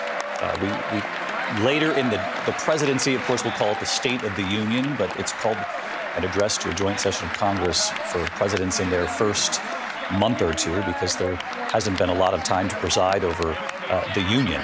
Although some would say in these first 44 days, and Lindsay made the point, it has been a dizzying number of actions taken by the president. You have to wonder if that's going to be a defining sort of move for presidents who come after President Trump to act more quickly in these first initial days. It's also a sign that this president has done this before. He fought for re-election. He won the election, both the popular vote and the Electoral College. And Rachel Scott, he got right to work. He picked people who he knew would be loyal to him. He had a plan, and as John Carl said, he campaigned on these issues, and he got to work on them. Right away, David, and he's faced very little resistance from Republicans, and this is the divide in Washington that we are seeing play out right here inside of this chamber. Of course, you have Republicans that are rushing to greet the president on the aisles. You have Democrats that are staying seated sort of in protest here as he makes his way down. It is remarkable, the last time that the president stood at this podium, he had just been acquitted in his first impeachment trial. Democrats had just begun their 2020 presidential primary. COVID wasn't even at its peak yet in the United States, and here we are. The president now returning here to this House chamber, speaking to this joint session of Congress after surviving 2 attempted assassinations. And yes, this is his Washington with control and the majority in both chambers of Congress. He has moved very quickly in a way that's almost dizzying even to some Republicans. Even they acknowledge that the president moving at lightning speed, David, to get things done. And Rachel, talk to me about the challenge that the Democrats now face and how to respond to this. I mean, there's no doubt about it. The Republicans are in control. Thin majorities, as I mentioned, in the House and the Senate, but they do control Washington at this point. And this president, at least for the first 44 days, really didn't turn to Congress for much, if at all. These were executive orders and actions. And now comes this address to a joint session, and perhaps he'll try to make the case on things that they need to work together on. But as you pointed out, you're looking around the room, many Democrats aren't even standing. And that's what I'm looking for tonight, David. Does the president appeal to Democrats from across the aisle to try to suggest something that they could work on together, some sort of bipartisanship? As you mentioned, he moved forward with a slew of executive actions from his very first day inside of the Oval Office. The big question here for Democrats, what exactly can they do? And this is something that they are struggling with internally. They really do not have a coherent message. Democratic leaders will even tell you that they don't have the majorities in either chamber, so much so that they're actually considering whether or not they want to leverage a possible government shutdown in just 10 days and a way to push back against some of the efforts from the Department of Government Efficiency and Elon Musk and the Trump administration. We'll have to see if they go forward with that. But Democrats, they are keenly aware of what they are up against here. They are having some challenges figuring out a way to confront it, but they're also keenly aware that the president won on the issues, right? We're talking about the economy and immigration. Of course, 2 things the president is expected to focus on tonight, David. Rachel, thank you as we watch as the president greets members of not only the Supreme Court, but the military, and big changes at the Pentagon, Martha. The chairman of the Joint Chiefs out in just the last couple of days. One of the first things he said he wanted to do was get rid of woke generals. Pete Hegseth said the same thing, Secretary of Defense. He fired General C.Q. Brown. just about ready to speak there, and also the chief of naval operations. So some of those people are unfamiliar there tonight. Chants of USA inside the chamber.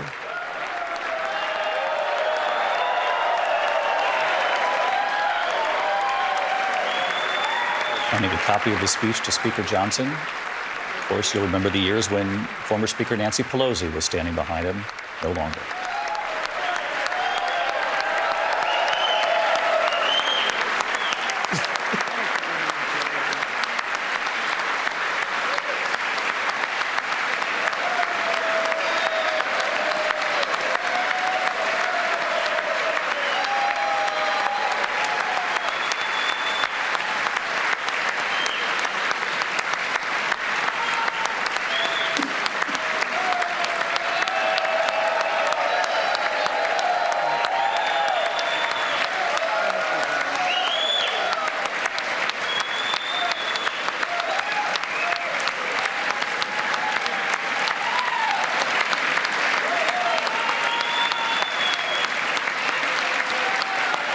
Thank you.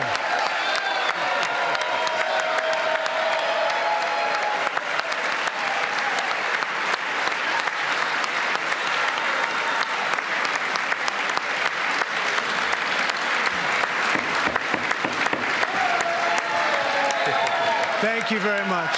Thank you very much. It's a great honor. Thank you very much. Speaker Johnson, Vice President Vance, the First Lady of the United States,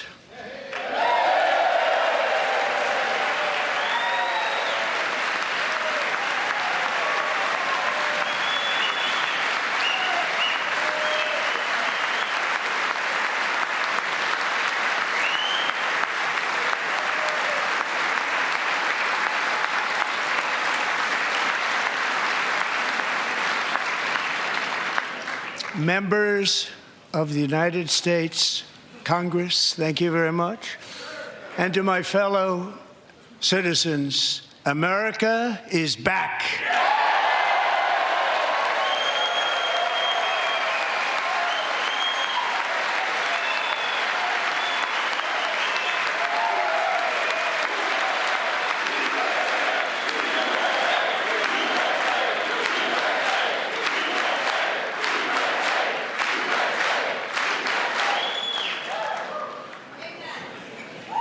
6 weeks ago, I stood beneath the dome of this Capitol and proclaimed the dawn of the golden age of America.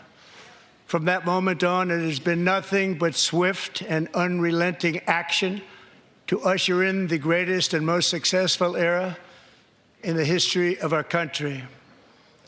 We have accomplished more in 43 days than most administrations accomplished in 4 years or 8 years, and we are just getting started.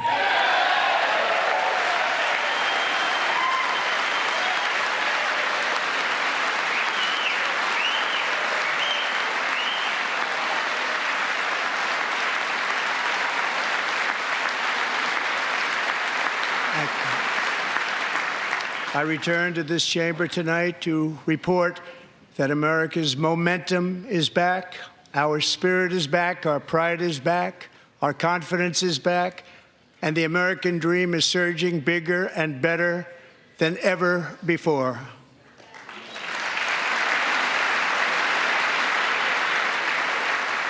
The American dream is unstoppable, and our country is on the verge of a comeback, the likes of which the world has never witnessed and perhaps will never witness again. There's never been anything like it. The presidential election of November 5th was a mandate like has not been seen in many decades. We won all 7 swing states, giving us an electoral college victory of 312 votes.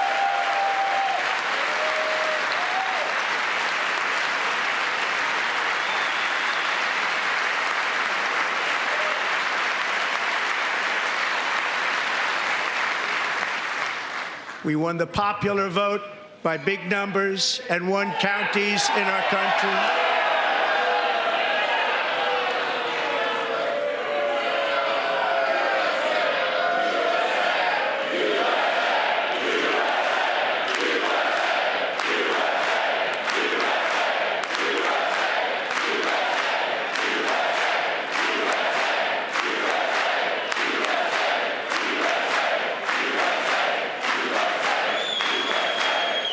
51 counties in our country, 2,700 to 525, on a map that reads almost completely red for Republican.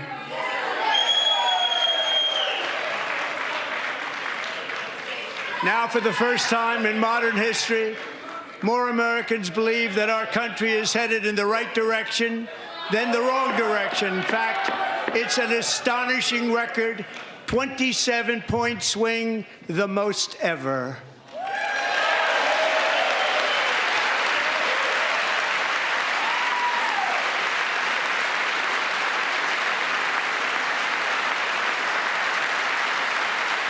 Likewise, small business optimism saw its single largest one-month gain ever recorded, a 41-point jump.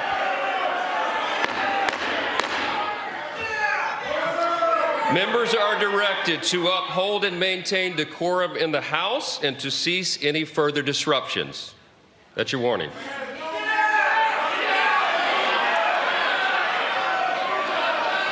Members are engaging in willful and continuing breach of decorum, and the chair is prepared to direct the Sergeant-at-Arms to restore order to the joint session.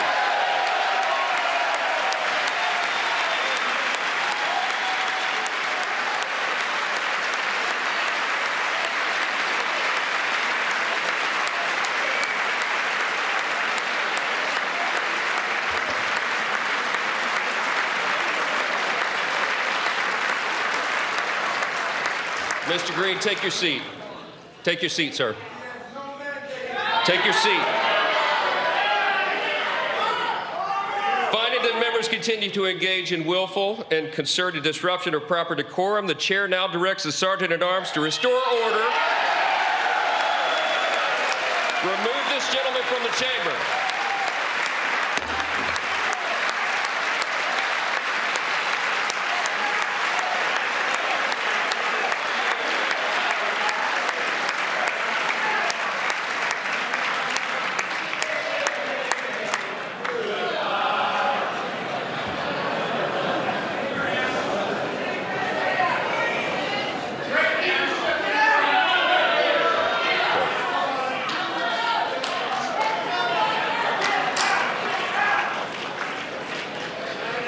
Members are directed to uphold and maintain decorum in the House.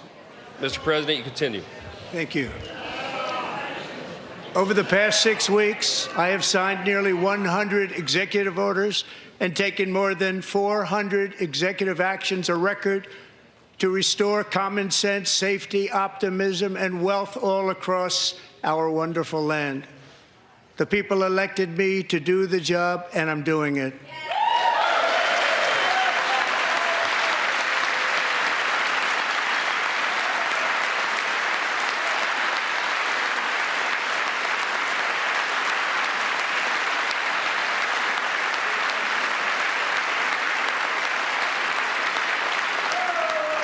In fact, it has been stated by many that the first month of our presidency, it's our presidency, is the most successful in the history of our nation.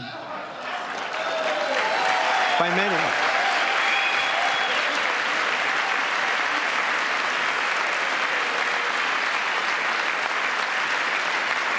And what makes it even more impressive is that, do you know who number 2 is? George Washington. How about that? How about that? I don't know about that list, but we'll take it. Within hours of taking the oath of office, I declared a national emergency on our southern border, and I deployed the U.S. military and Border Patrol to repel the invasion of our country. And what a job they've done. As a result, illegal border crossings last month were by far the lowest ever recorded, ever.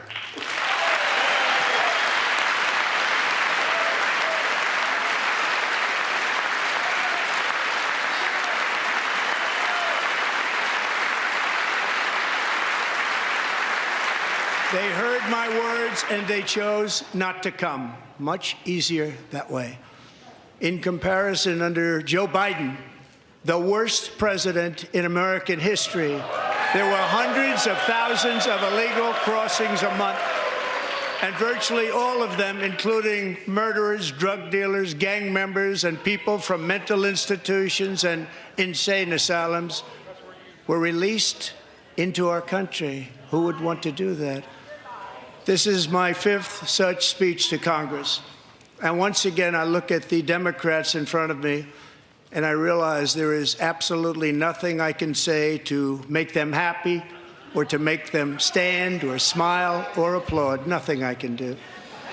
I could find a cure to the most devastating disease, a disease that would wipe out entire nations, or announce the answers to the greatest economy in history, or the stoppage of crime to the lowest levels ever recorded. And these people sitting right here will not clap, will not stand, and certainly will not cheer for these astronomical achievements. They won't do it, no matter what. Five times I've been up here. It's very sad, and it just shouldn't be this way.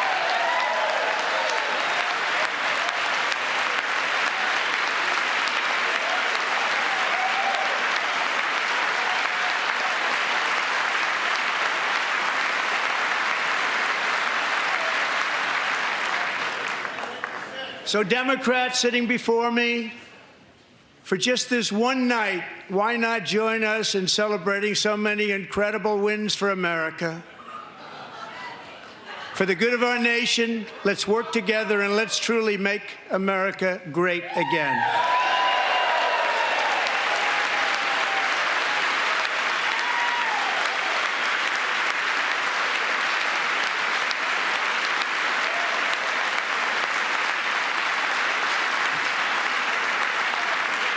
Every day, my administration is fighting to deliver the change America needs to bring a future that America deserves, and we're doing it. This is a time for big dreams and bold action. Upon taking office, I imposed an immediate freeze on all federal hiring, a freeze on all new federal regulations, and a freeze on all foreign aid.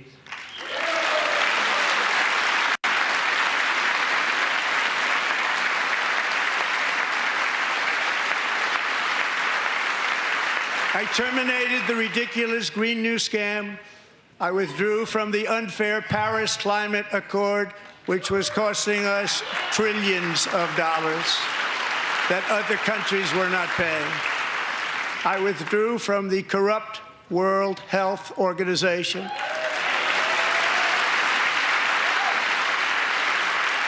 And I also withdrew from the anti-American UN Human Rights Council.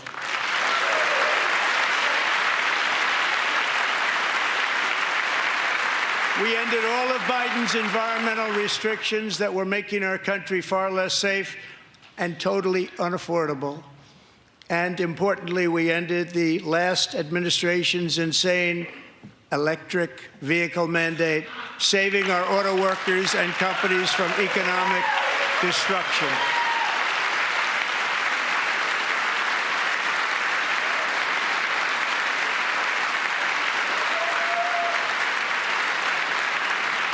To unshackle our economy, I have directed that for every one new regulation, 10 old regulations must be eliminated, just like I did in my very successful first term.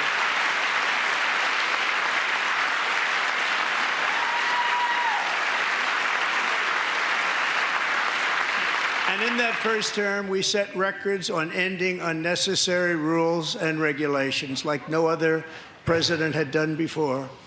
We ordered all federal workers to return to the office. They will either show up for work in person or be removed from their job.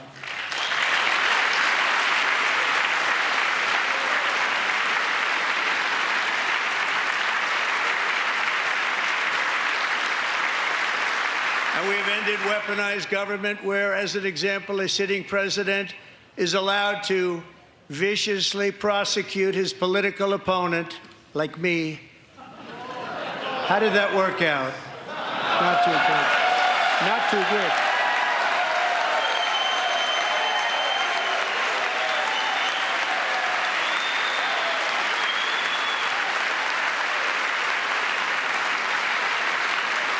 And I have stopped all government censorship and brought back free speech in America. It's back.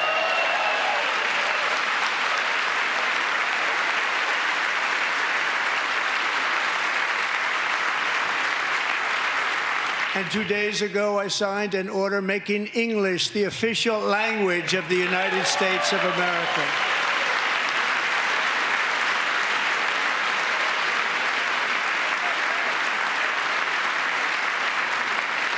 I renamed the Gulf of Mexico the Gulf of America.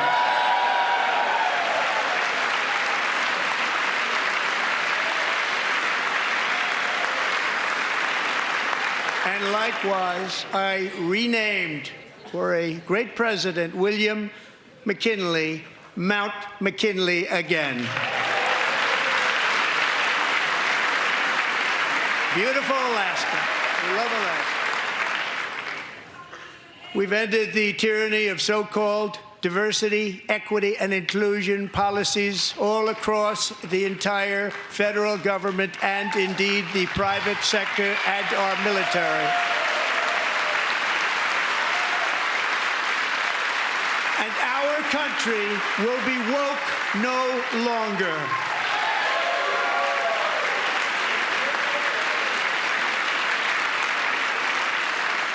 We believe that whether you are a doctor, an accountant, a lawyer, or an air traffic controller, you should be hired and promoted based on skill and competence, not race or gender.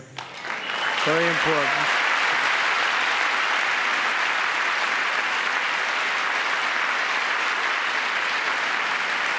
You should be hired based on merit. And the Supreme Court, in a brave and very powerful decision, has allowed us to do so. Thank you. Thank you very much. Thank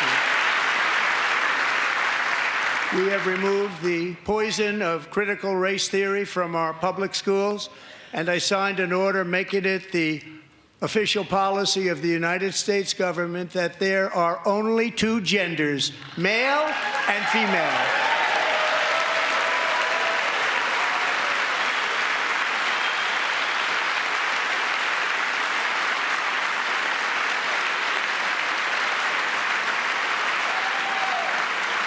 I also signed an executive order to ban men from playing in women's sports.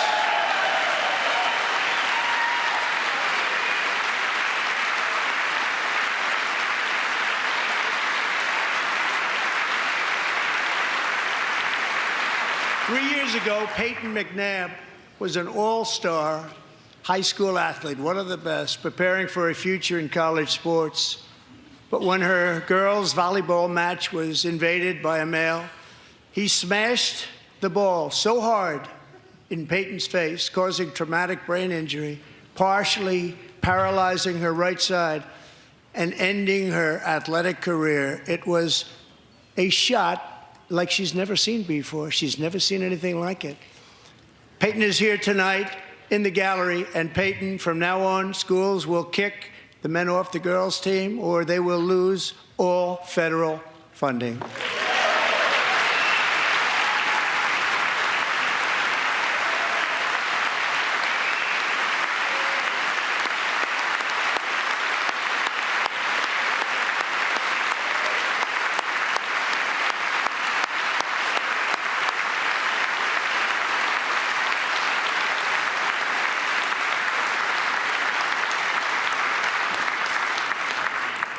And if you really want to see numbers, just take a look at what happened in the women's boxing, weightlifting, track and field, swimming, or cycling, where a male recently finished a long-distance race 5 hours and 14 minutes ahead of a woman for a new record by 5 hours. Broke the record by 5 hours. It's demeaning for women, and it's very bad for our country. We're not going to put up with it any longer.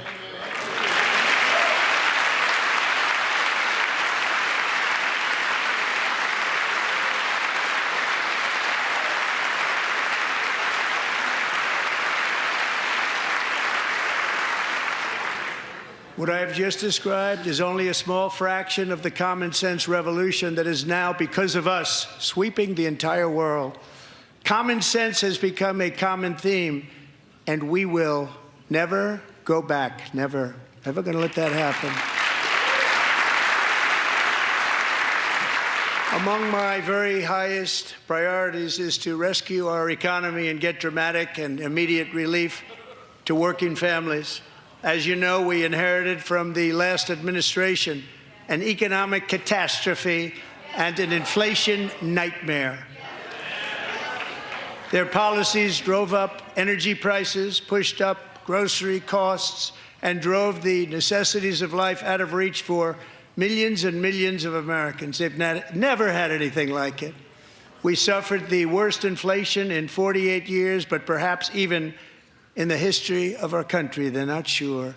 As president, I'm fighting every day to reverse this damage and make America affordable again.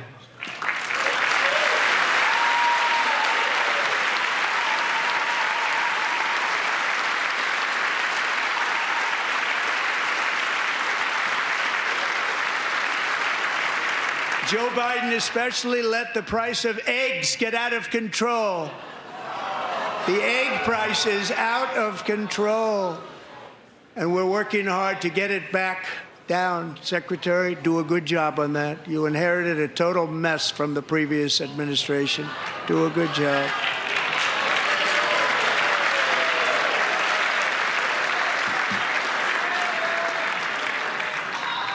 A major focus of our fight to defeat inflation is rapidly reducing the cost of energy.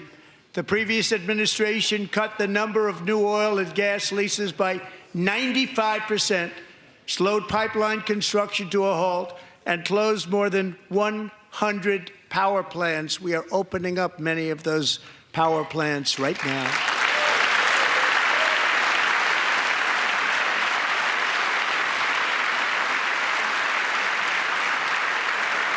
And frankly, we have never seen anything like it. That's why on my first day in office, I declared a national energy emergency. As you've heard me say many times, we have more liquid gold under our feet than any nation on earth, and by far. And now I fully authorize the most talented team ever assembled to go and get it. It's called Drill, Baby, Drill.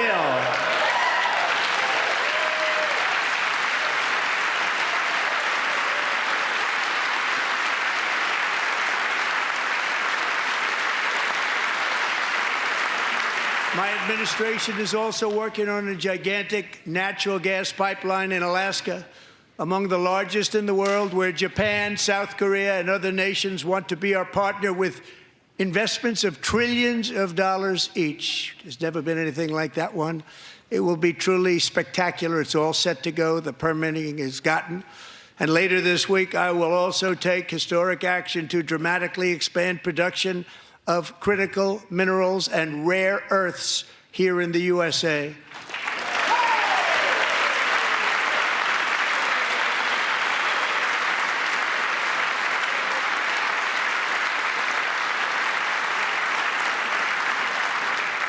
To further combat inflation, we will not only be reducing the cost of energy, but will be ending the flagrant waste of taxpayer dollars.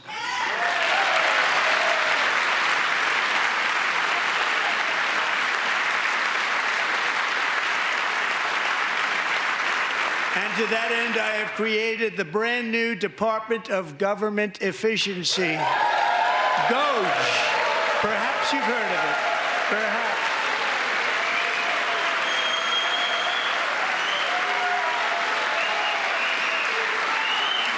Which is headed by Elon Musk, who is in the gallery tonight.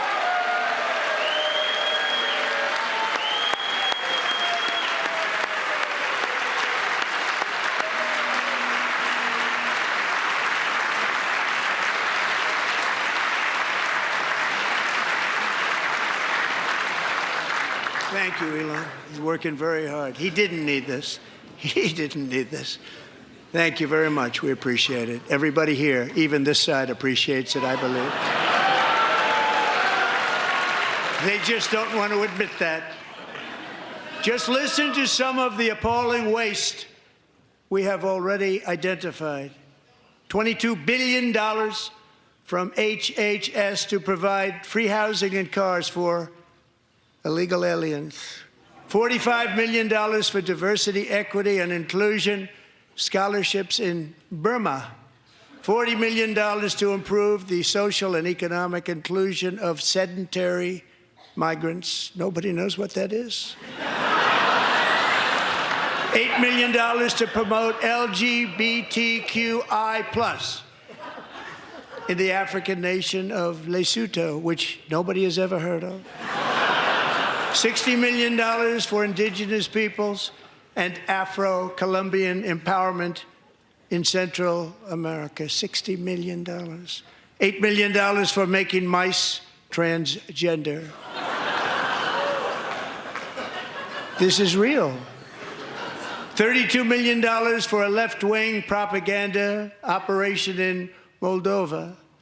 $10 million for male circumcision in Mozambique. $20 million for the Arab Sesame Street in the Middle East. It's a program. $20 million for a program. $1.9 billion to recently created Decarbonization of Homes Committee, headed up, and we know she's involved. Just at the last moment, the money was passed over by a woman named Stacey Abrams. Have you ever heard of her? A $3.5 million consulting contract for lavish fish monitoring. $1.5 million for voter confidence in Liberia. $14 million for social cohesion in Mali. $59 million for illegal alien hotel rooms in New York City. He's a real estate developer. He's done very well. $250,000 to increase vegan local climate action innovation in Zambia. $42 million for social and behavior change in Uganda. $14 million for improving public procurement in Serbia. $47 million for improving learning outcomes in Asia. Asia's doing very well with learning. I don't know what we're doing. We should use it ourselves. And $101 million for DEI contracts at the Department of Education, the most ever paid, nothing even like it. Under the Trump administration, all of these scams, and they're far worse, but I didn't think it was appropriate to talk about them. They're so bad. Many more have been found out and exposed and swiftly terminated by a group of very intelligent, mostly young people, headed up by Elon, and we appreciate it. We found hundreds of billions of dollars of fraud.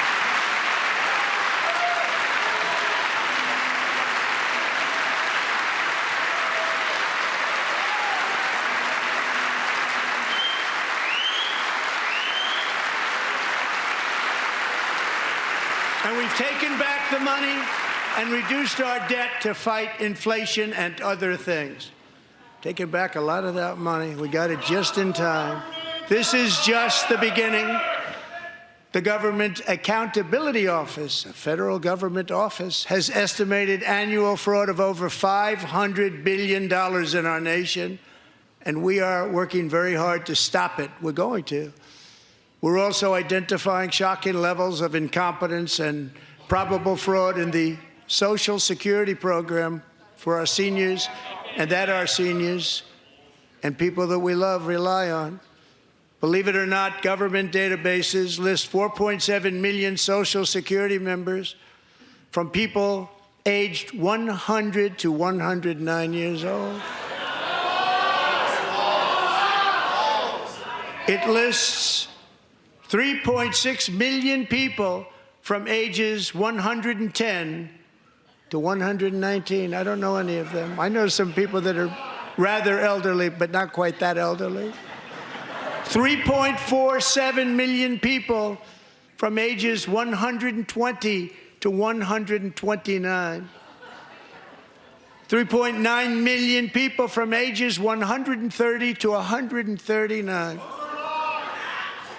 3.5 million people from ages 140 to 149. And money is being paid to many of them.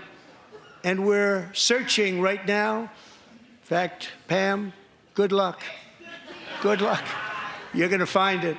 But a lot of money is paid out to people because it just keeps getting paid and nobody does. And it really hurts Social Security and hurts our country. 1.3 million people from ages 150 to 159 and over 130,000 people, according to the Social Security databases, are age over 160 years old. We have a healthier country than I thought, Bobby.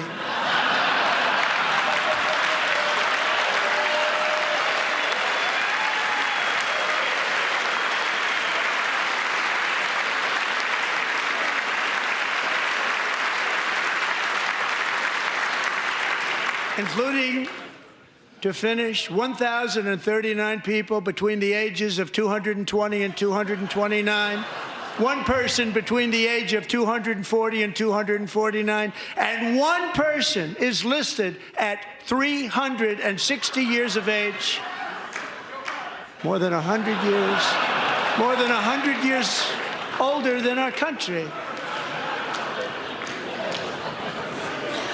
But we're going to find out where that money's going, and it's not going to be pretty. By slashing all of the fraud, waste, and theft we can find, we will defeat inflation, bring down mortgage rates, lower car payments and grocery prices, protect our seniors, and put more money in the pockets of American families.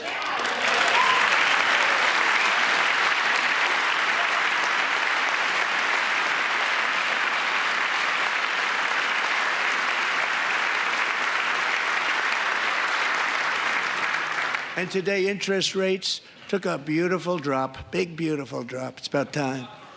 And in the near future, I want to do what has not been done in 24 years, balance the federal budget. We're going to balance it.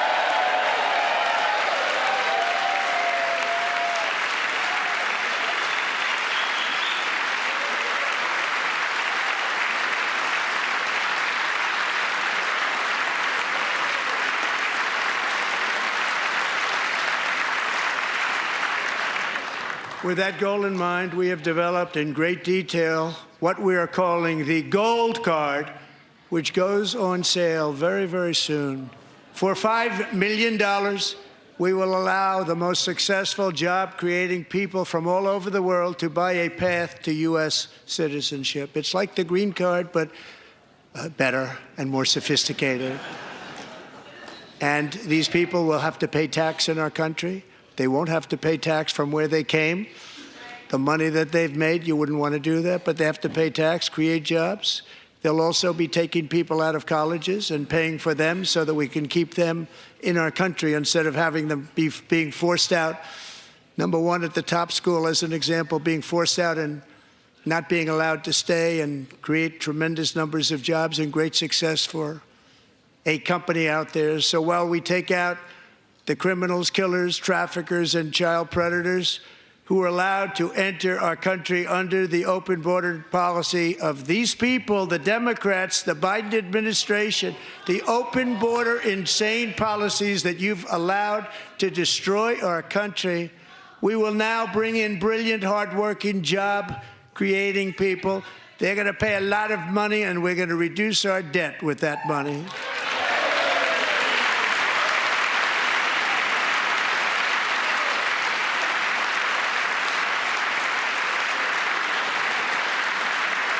Americans have given us a mandate for bold and profound change. For nearly 100 years, the federal bureaucracy has grown until it has crushed our freedoms, ballooned our deficits, and held back America's potential in every possible way. The nation founded by pioneers and risk takers now drowns under millions and millions of pages of regulations and debt. Approvals that should take 10 days to get instead take 10 years, 15 years, and even 20 years before you're rejected. Meanwhile, we have hundreds of thousands of federal workers who have not been showing up to work. My administration will reclaim power from this unaccountable bureaucracy, and we will restore true democracy to America again.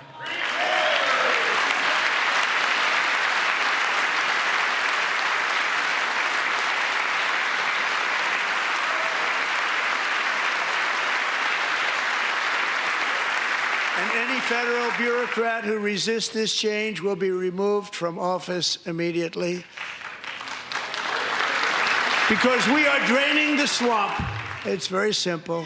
And the days of rule by unelected bureaucrats are over.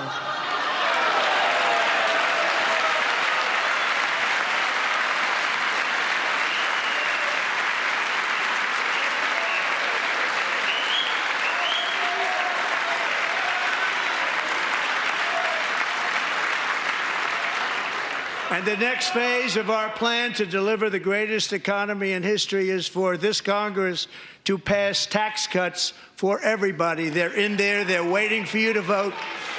And I'm sure that the people on my right, I don't mean the Republican right, but my right here, I'm sure you're going to vote for those tax cuts, because otherwise I don't believe the people will ever vote you into office. So I'm doing you a big favor by telling you that.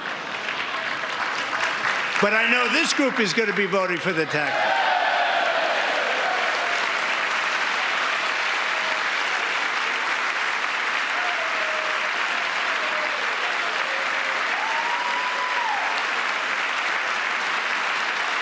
Thank you.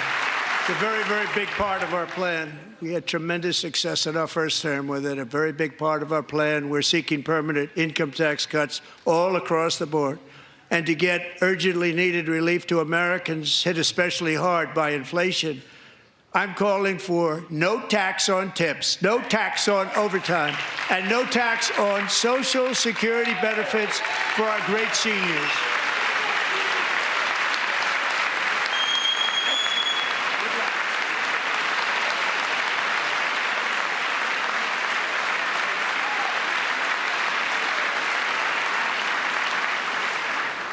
And I also want to make interest payments on car loans tax deductible, but only if the car is made in America.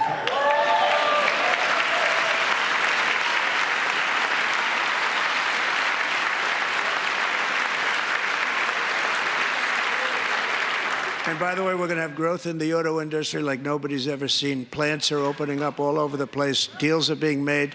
Never seen. That's a combination of the election win and tariffs. It's a beautiful word, isn't it? That, along with our other policies, will allow our auto industry to absolutely boom. It's going to boom. Spoke to the majors today, all three, the top people, and they're so excited. In fact, already numerous car companies have announced that they will be building massive automobile plants in America, with Honda just announcing a new plant in Indiana, one of the largest anywhere in the world.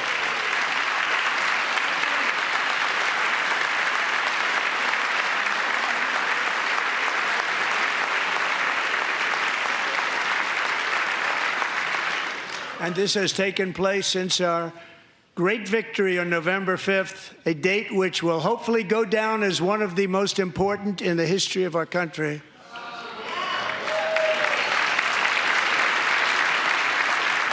In addition, as part of our tax cuts, we want to cut taxes on domestic production and all manufacturing.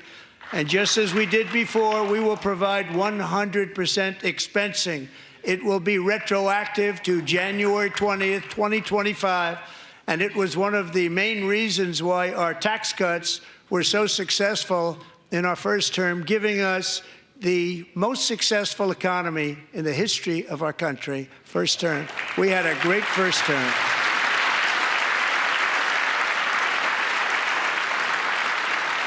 If you don't make your product in America, however, under the Trump administration, you will pay a tariff, and in some cases, a rather large one.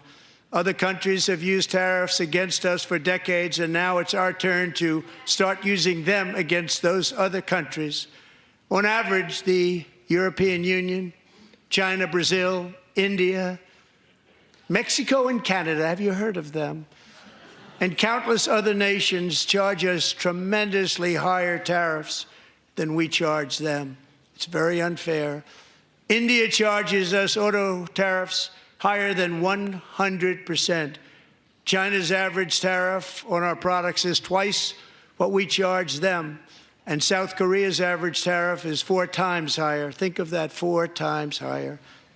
And we give so much help militarily and in so many other ways to South Korea. But that's what happens. This is happening by friend and foe. This system is not fair to the United States and never was. And so on April 2nd, I wanted to make it April 1st, but I didn't want to be accused of April Fool's Day.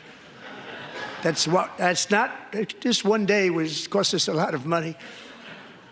But we're going to do it in April. I'm a very superstitious person.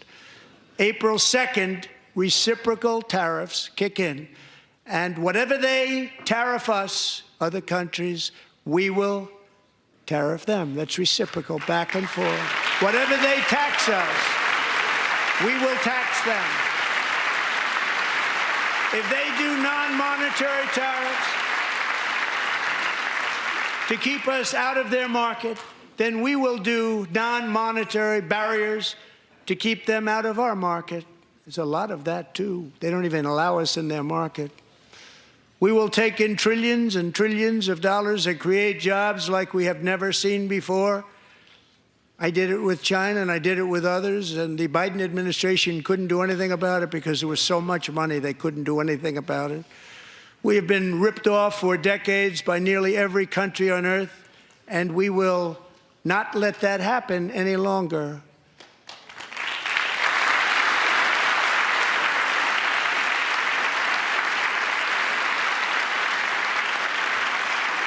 Much has been said over the last 3 months about Mexico and Canada, but we have very large deficits with both of them. But even more importantly, they've allowed fentanyl to come into our country at levels never seen before, killing hundreds of thousands of our citizens and many very young, beautiful people, destroying families. Nobody's ever seen anything like it. They are, in effect, receiving subsidies of hundreds of billions of dollars. We pay subsidies to Canada and to Mexico of hundreds of billions of dollars, and the United States will not be doing that any longer. We're not going to do it any longer.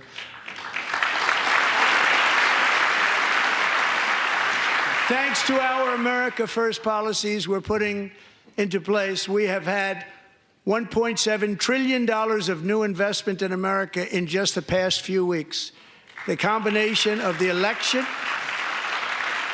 and our economic policies that people of SoftBank, one of the most brilliant anywhere in the world, announced a $200 billion investment.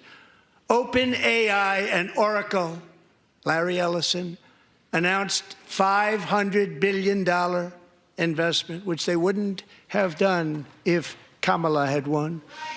Apple announced $500 billion investment. Tim Cook called me. He said, I cannot spend it fast enough. It's going to be much higher than that, I believe.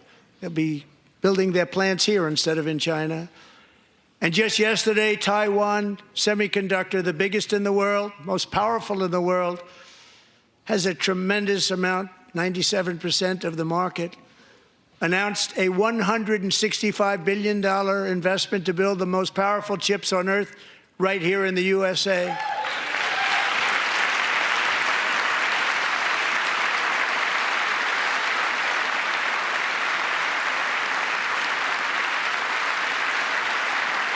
And we're not giving them any money. Your CHIPS Act is a horrible, horrible thing. We give hundreds of billions of dollars, and it doesn't mean a thing. They take our money and they don't spend it. All that meant to them, we're giving them no money. All that was important to them was they didn't want to pay the tariffs, so they came and they're building, and many other companies are coming. We don't have to give them money. We just want to protect our businesses and our people.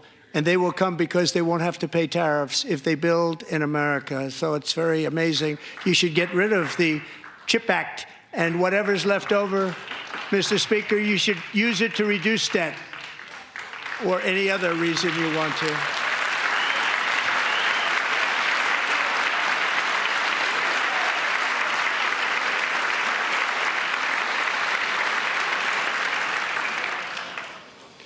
Our new trade policy will also be great for the American farmer. I love the farmer. Who will now be selling into our home market, the USA, because nobody is going to be able to compete with you. Because there's goods that come in from other countries and companies. They're really in a bad position in so many different ways. They're uninspected. They may be very dirty and disgusting, and they come in and they pour in, and they hurt our American farmers. The tariffs will go on agricultural product coming into America, and our farmers, starting on April 2nd, it may be a little bit of an adjustment period. We had that before when I made the deal with China, $50 billion of purchases, and I said, just bear with me, and they did. They did. Probably have to bear with me again, and this will be even better. That was great. The problem with it was that Biden didn't enforce it. He didn't enforce it. $50 billion of purchases, and we were doing great, but Biden did not enforce it, and it hurt our farmers. But our farmers are going to have a field day right now. So to our farmers, have a lot of fun. I love you too. I love you too. It's all going to happen.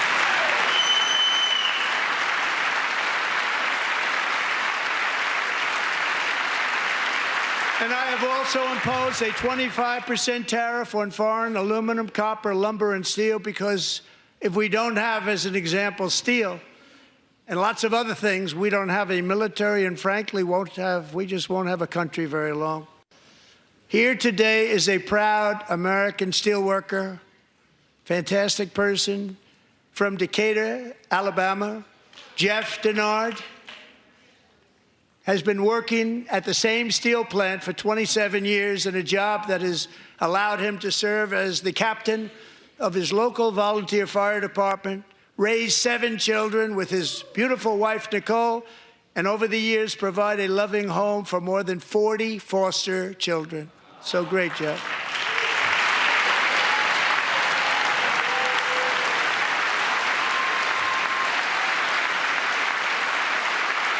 Thank you. Thank you, Jeff.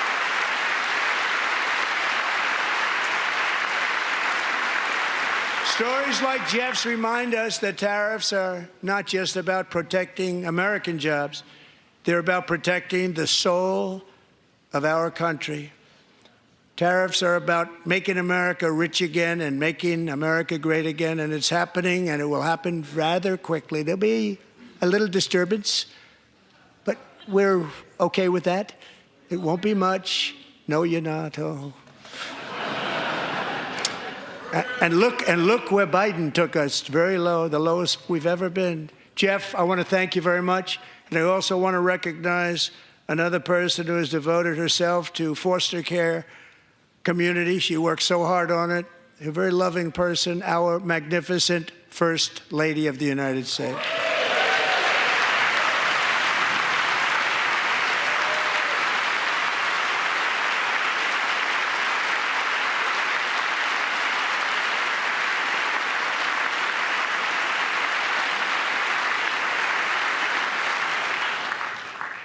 Melania's work has yielded incredible results, helping prepare our nation's future leaders as they enter the workforce.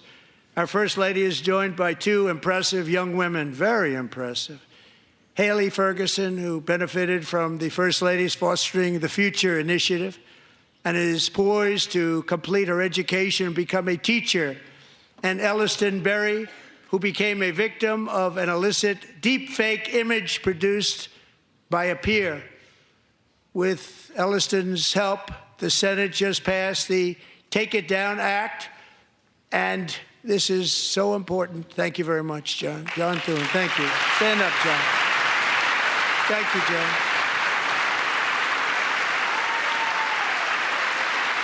Thank you all very much.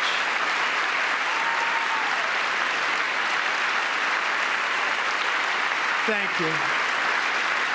And thank you to John Thune and the Senate. Great job. To criminalize the publication of such images online is a terrible, terrible thing. And once it passes the House, I look forward to signing that bill into law. Thank you. And I'm going to use that bill for myself, too, if you don't mind. Because nobody gets treated worse than I do online. Nobody. That's great. Thank you very much to the Senate. Thank you. But if we truly care about protecting Americans' children, no step is more crucial than securing America's borders. Over the past 4 years, 21 million people poured into the United States. Many of them were murderers, human traffickers, gang members, and other criminals from the streets of dangerous cities all throughout the world. Because of Joe Biden's insane and very dangerous open border policies, they are now strongly embedded in our country, but we are getting them out and getting them out fast.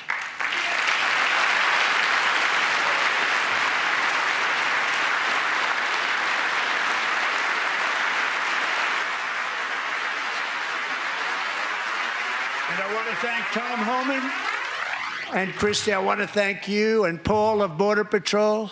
I want to thank you. What a job they've all done. Everybody, Border Patrol, ICE, law enforcement in general is incredible. We have to take care of our law enforcement. Have to.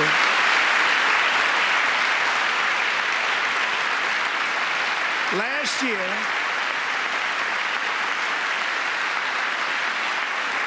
a brilliant 22-year-old nursing student named Laken Riley, the best in her class, admired by everybody, went out for a jog on the campus of the University of Georgia. That morning, Laken was viciously attacked, assaulted, beaten, brutalized, and horrifically murdered. Laken was stolen from us by a savage illegal alien gang member who was arrested while trespassing across Biden's open southern border and then set loose into the United States under the heartless policies of that failed administration. It was indeed a failed administration. He had then been arrested and released in a Democrat-run sanctuary city, a disaster, before ending the life of this beautiful young angel. With us this evening are Laken's beloved mother, Allison, and her sister, Lauren.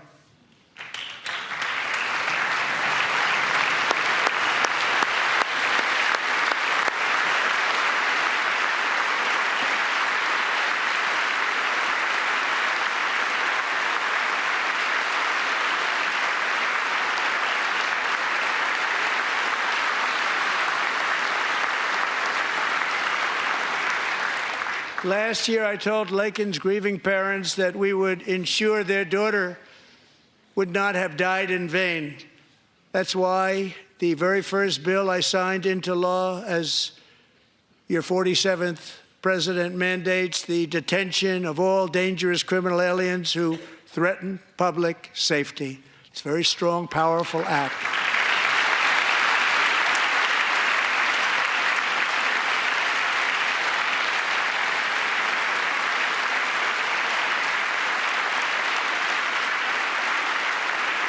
It's called the Laken-Riley Act. So Allison and Lauren, America will never, ever forget our beautiful Laken Hope Riley.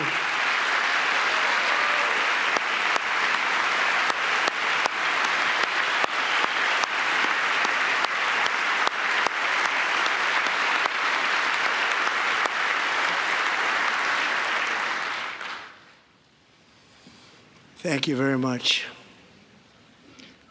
Since taking office, my administration has launched the most sweeping border and immigration crackdown in American history, and we quickly achieved the lowest numbers of illegal border crossers ever recorded. Thank you.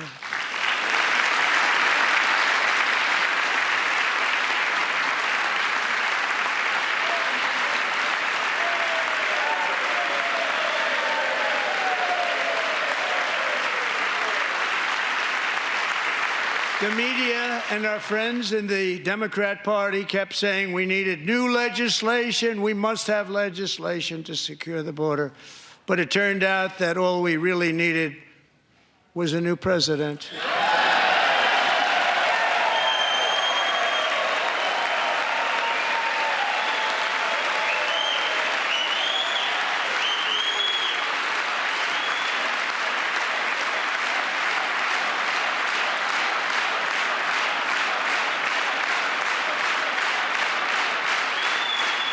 Thank you. Joe Biden didn't just open our borders, he flew illegal aliens over them to overwhelm our schools, hospitals, and communities throughout the country. Entire towns like Aurora, Colorado, and Springfield, Ohio, buckled under the weight of the migrant occupation and corruption like nobody's ever seen before. Beautiful towns destroyed.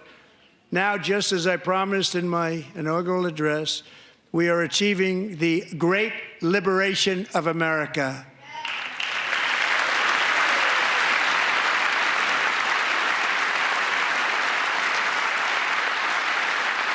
But there still is much work to be done. Here tonight is a woman I have gotten to know, Alexis Nungari from Houston.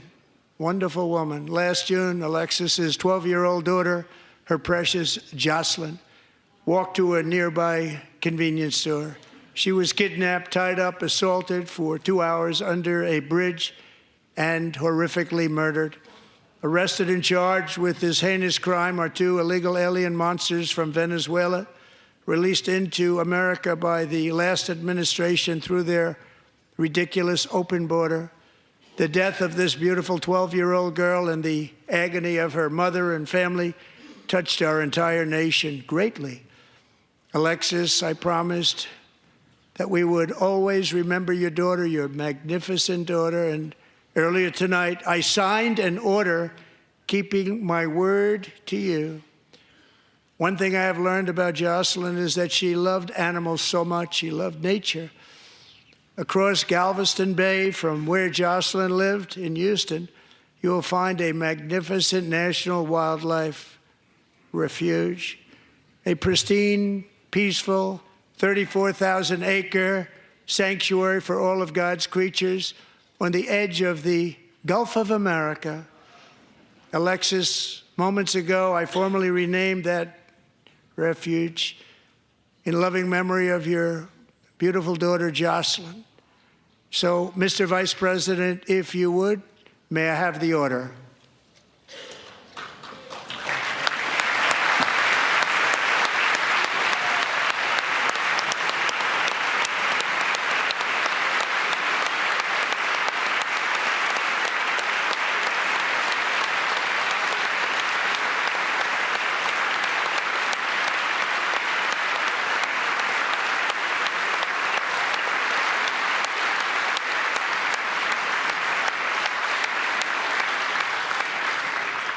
Thank you very much. All 3 savages charged with Jocelyn and Lakin's murders were members of the Venezuelan prison gang, the toughest gang, they say, in the world, known as Tren de Aragua. 2 weeks ago, I officially designated this gang, along with MS-13 and the bloodthirsty Mexican drug cartels, as foreign terrorist organizations.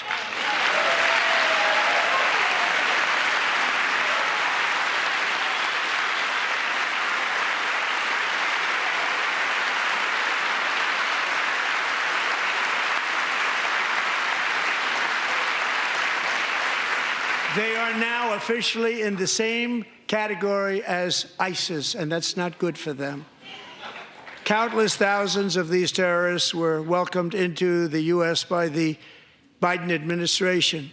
But now every last one will be rounded up and forcibly removed from our country, or, if they're too dangerous, put in jails, standing trial in this country, because we don't want them to come back ever. With us this evening is a warrior on the front lines of that battle, Border Patrol Agent Roberto Ortiz. Great guy.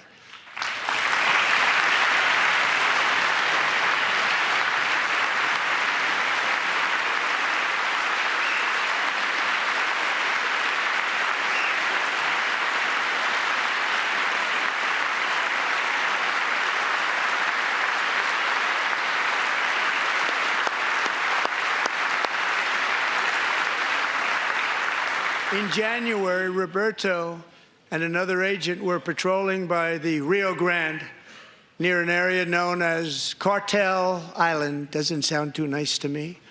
When heavily armed gunmen started shooting at them, Roberto saw that his partner was totally exposed, at great danger, and he leapt into action, returning fire and providing crucial seconds for his fellow agent to seek safety, just barely. I have some of the prints of that event, and it was not good. Agent Ortiz, we salute you for your great courage and for your line of fire that you took and for the bravery that you showed. We honor you, and we will always honor you. Thank you, Roberto, very much.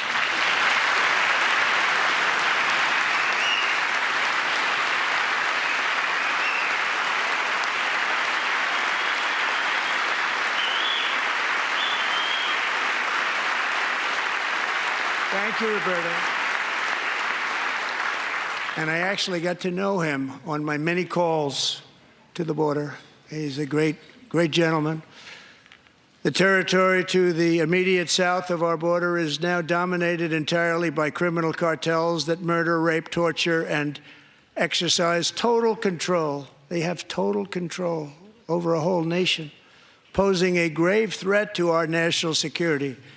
The cartels are waging war on America, and it's time for America to wage war on the cartels, which we are doing.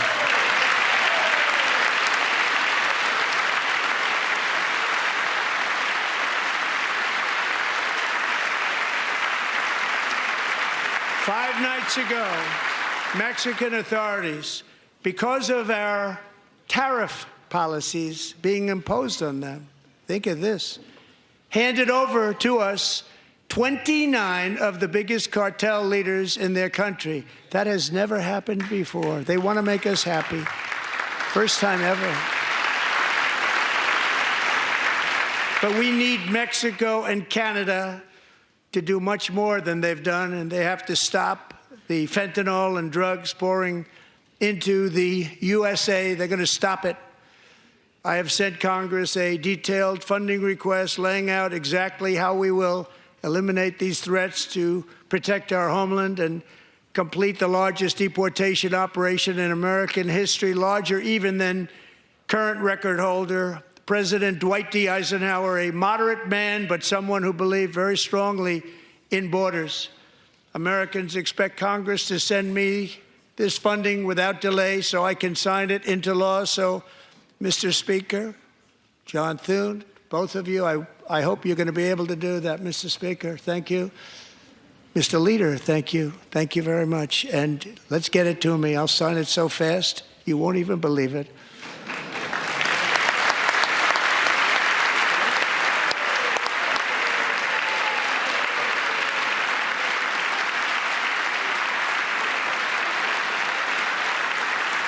And as we reclaim our sovereignty, we must also bring back law and order to our cities and towns.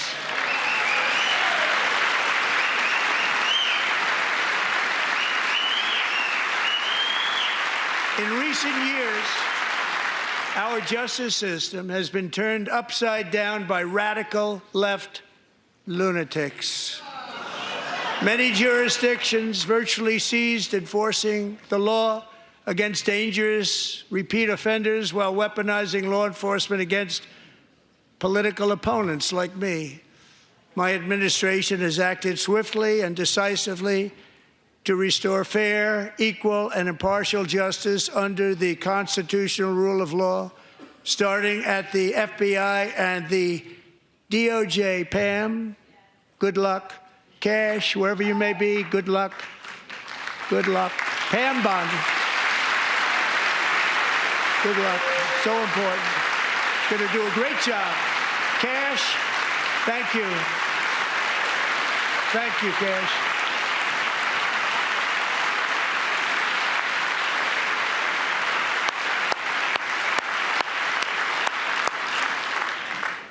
They've already started very strong. They're going to do a fantastic job. You're going to be very proud of them. We're also once again giving our police officers the support, protection, and respect they so dearly deserve. They have to get it. They have such a hard, dangerous job, but we're going to make it less dangerous. The problem is the bad guys don't respect the law, but they're starting to respect it, and they soon will respect it. This also includes our great fire departments throughout the country. Our firemen and women are unbelievable people, and we'll never forget them.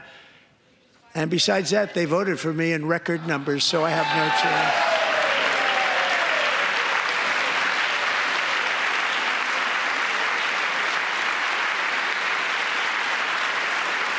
One year ago this month, 31-year-old New York police officer Jonathan Diller, unbelievably wonderful person and a great officer, was gunned down at a traffic stop on Long Island. I went to his funeral.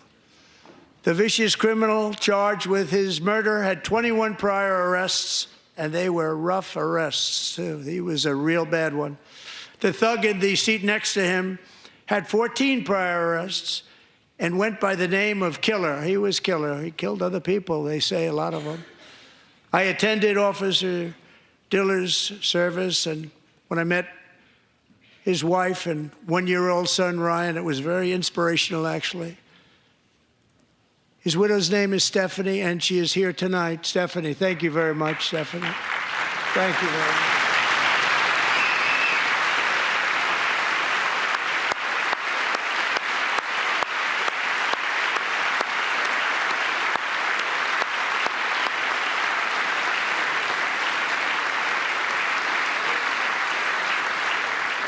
Stephanie, we're going to make sure that Ryan knows his dad was a true hero, New York's finest, and we're going to get these cold-blooded killers and repeat offenders off our streets, and we're going to do it fast. Got to stop it. They get out with 28 arrests. They push people into subway trains. They hit people over the head, back of the head with baseball bats. We got to get them out of here. I've already signed an executive order requiring a mandatory death penalty for anyone who murders a police officer, and tonight I'm asking Congress to pass that policy into permanent law.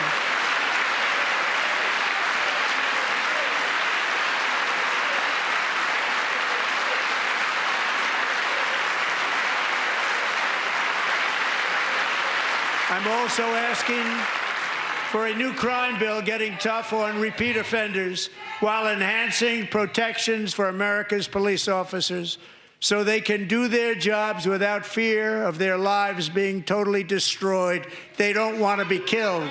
We're not going to let them be killed. Joining us in the gallery tonight is a young man who truly loves our police. His name is DJ Daniel. He is 13 years old, and he has always dreamed of becoming a police officer.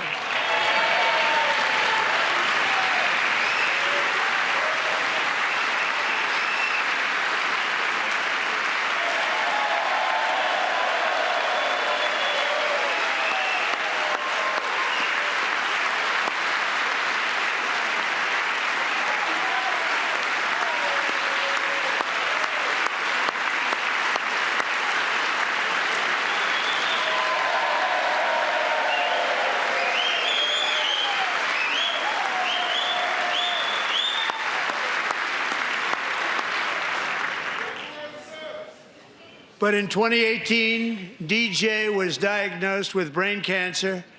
The doctors gave him 5 months at most to live. That was more than 6 years ago.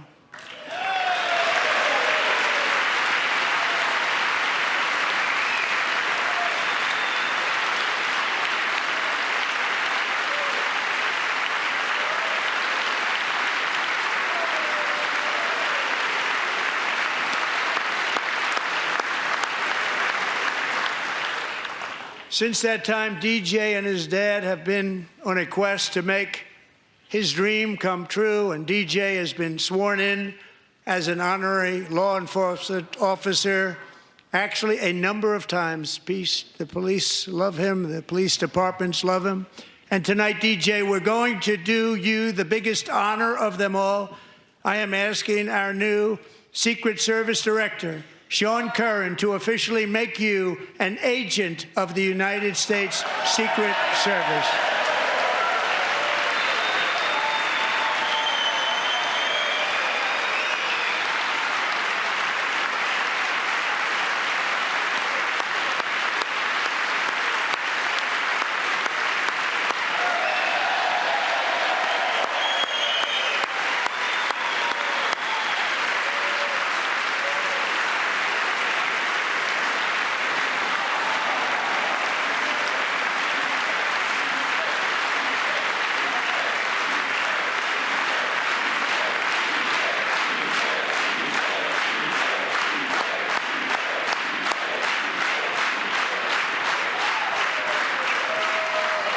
Thank you, DJ.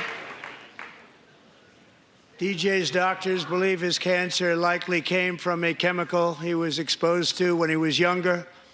Since 1975, rates of child cancer have increased by more than 40%. Reversing this trend is one of the top priorities for our new presidential commission to make America healthy again, chaired by our new Secretary of Health and Human Services, Robert F. Kennedy, Jr.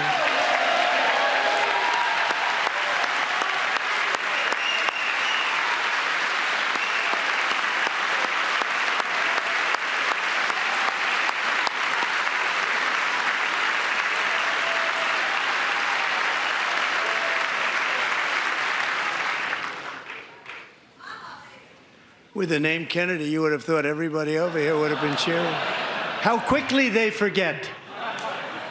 Our goal is to get toxins out of our environment, poisons out of our food supply, and keep our children healthy and strong. As an example, not long ago, and you can't even believe these numbers, 1 in 10,000 children had autism, 1 in 10,000. And now it's 1 in 36. There's something wrong. 1 in 36. Think of that. So we're going to find out what it is, and there's nobody better than Bobby and all of the people that are working with you. You have the best to figure out what is going on. Okay, Bobby? Good luck. It's a very important job. Thank you.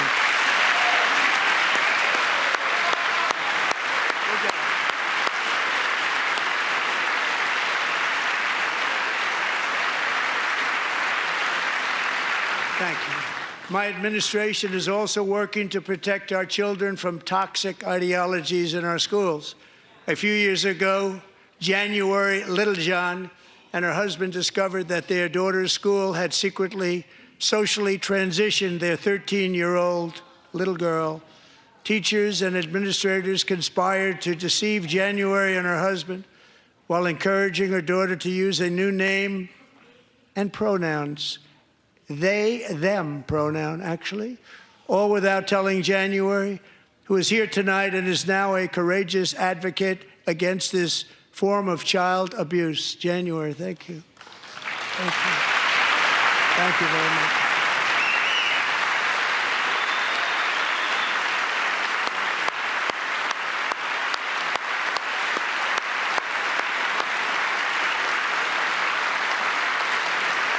Thank you. Stories like this are why, shortly after taking office, I signed an executive order banning public schools from indoctrinating our children with transgender ideology.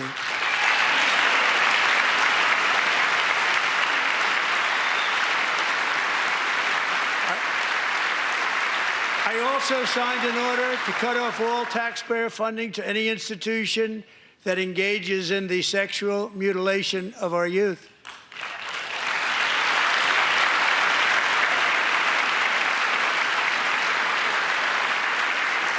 And now I want Congress to pass a bill permanently banning and criminalizing sex changes on children and forever ending the lie that any child is trapped in the wrong body. This is a big lie.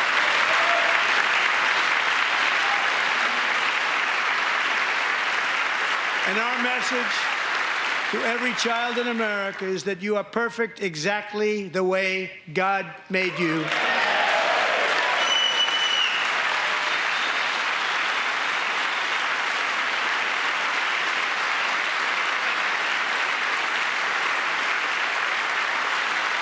Because we're getting wokeness out of our schools and out of our military, and it's already out, and it's out of our society. We don't want it.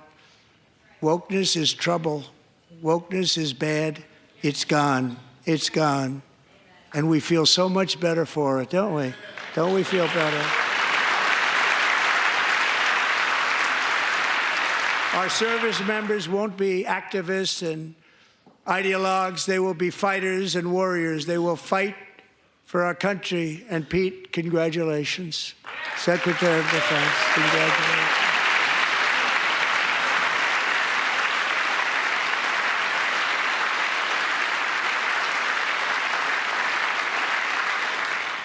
And he's not big into the woke movement, I can tell you. I know him well.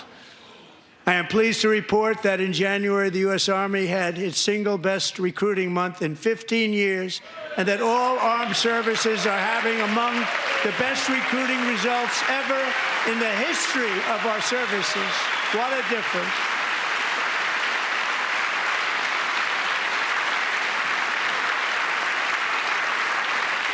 And you know, it was just a few months ago where the results were exactly the opposite. We couldn't recruit anywhere. We couldn't recruit. Now we're having the best results just about that we've ever had. What a tremendous turnaround. It's really a beautiful thing to see. People love our country again. It's very simple. They love our country, and they love being in our military again. So it's a great thing, and thank you very much. Great job. Thank you.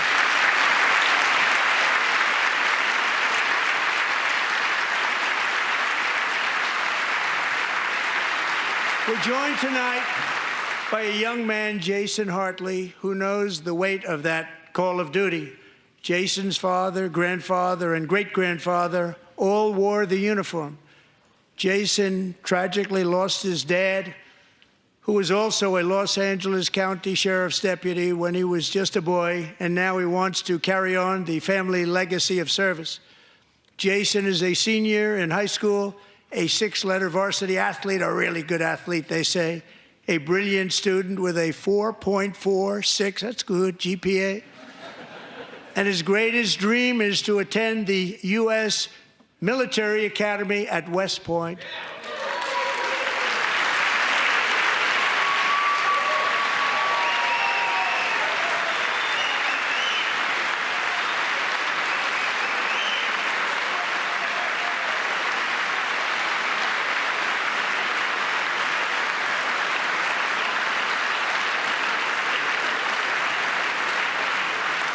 And Jason, that's a very big deal getting in. That's a hard one to get into. But I'm pleased to inform you that your application has been accepted.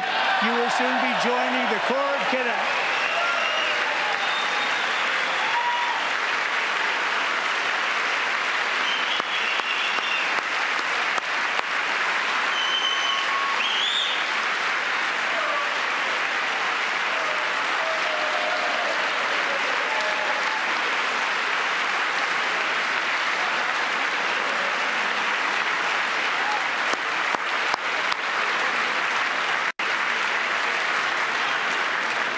Thank you. Jason, you're going to be on the long gray line, Jason. As Commander-in-Chief, my focus is on building the most powerful military of the future. As a first step, I'm asking Congress to fund a state-of-the-art Golden Dome missile defense shield to protect our homeland, all made in the USA.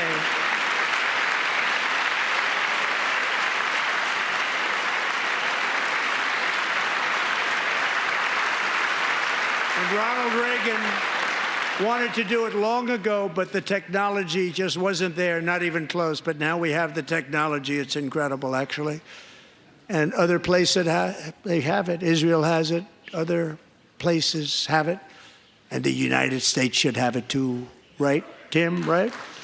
They should have it too. So I want to thank you. But it's a very, very important. This is a very dangerous world. We should have it. We want to be protected, and we're going to protect our citizens like never before.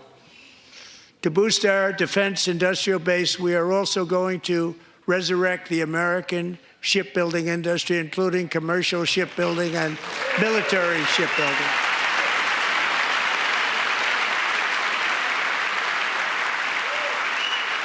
And for that purpose, I am announcing tonight that we will create a new Office of Shipbuilding in the White House and offer special tax incentives to bring this industry home to America where it belongs. We used to make so many ships. We don't make them anymore very much, but we're going to make them very fast, very soon. It will have a huge impact. To further enhance our national security, my administration will be reclaiming the Panama Canal, and we've already started doing it.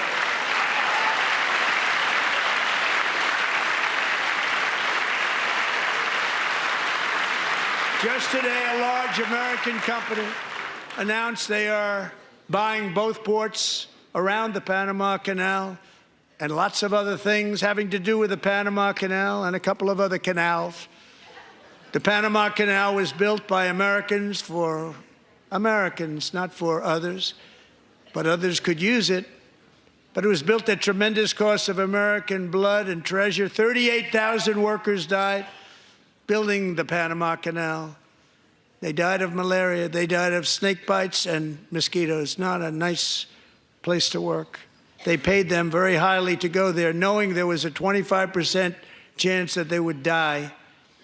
The most expensive project also that was ever built in our country's history, if you bring it up to modern day costs.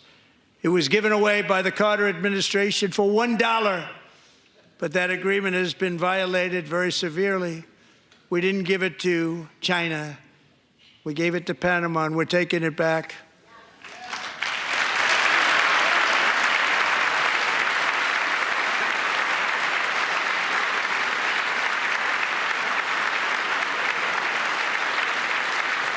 And we have Marco Rubio in charge. Good luck, Marco. Now, we know who to blame if anything goes wrong. Marco's been amazing, and he's going to do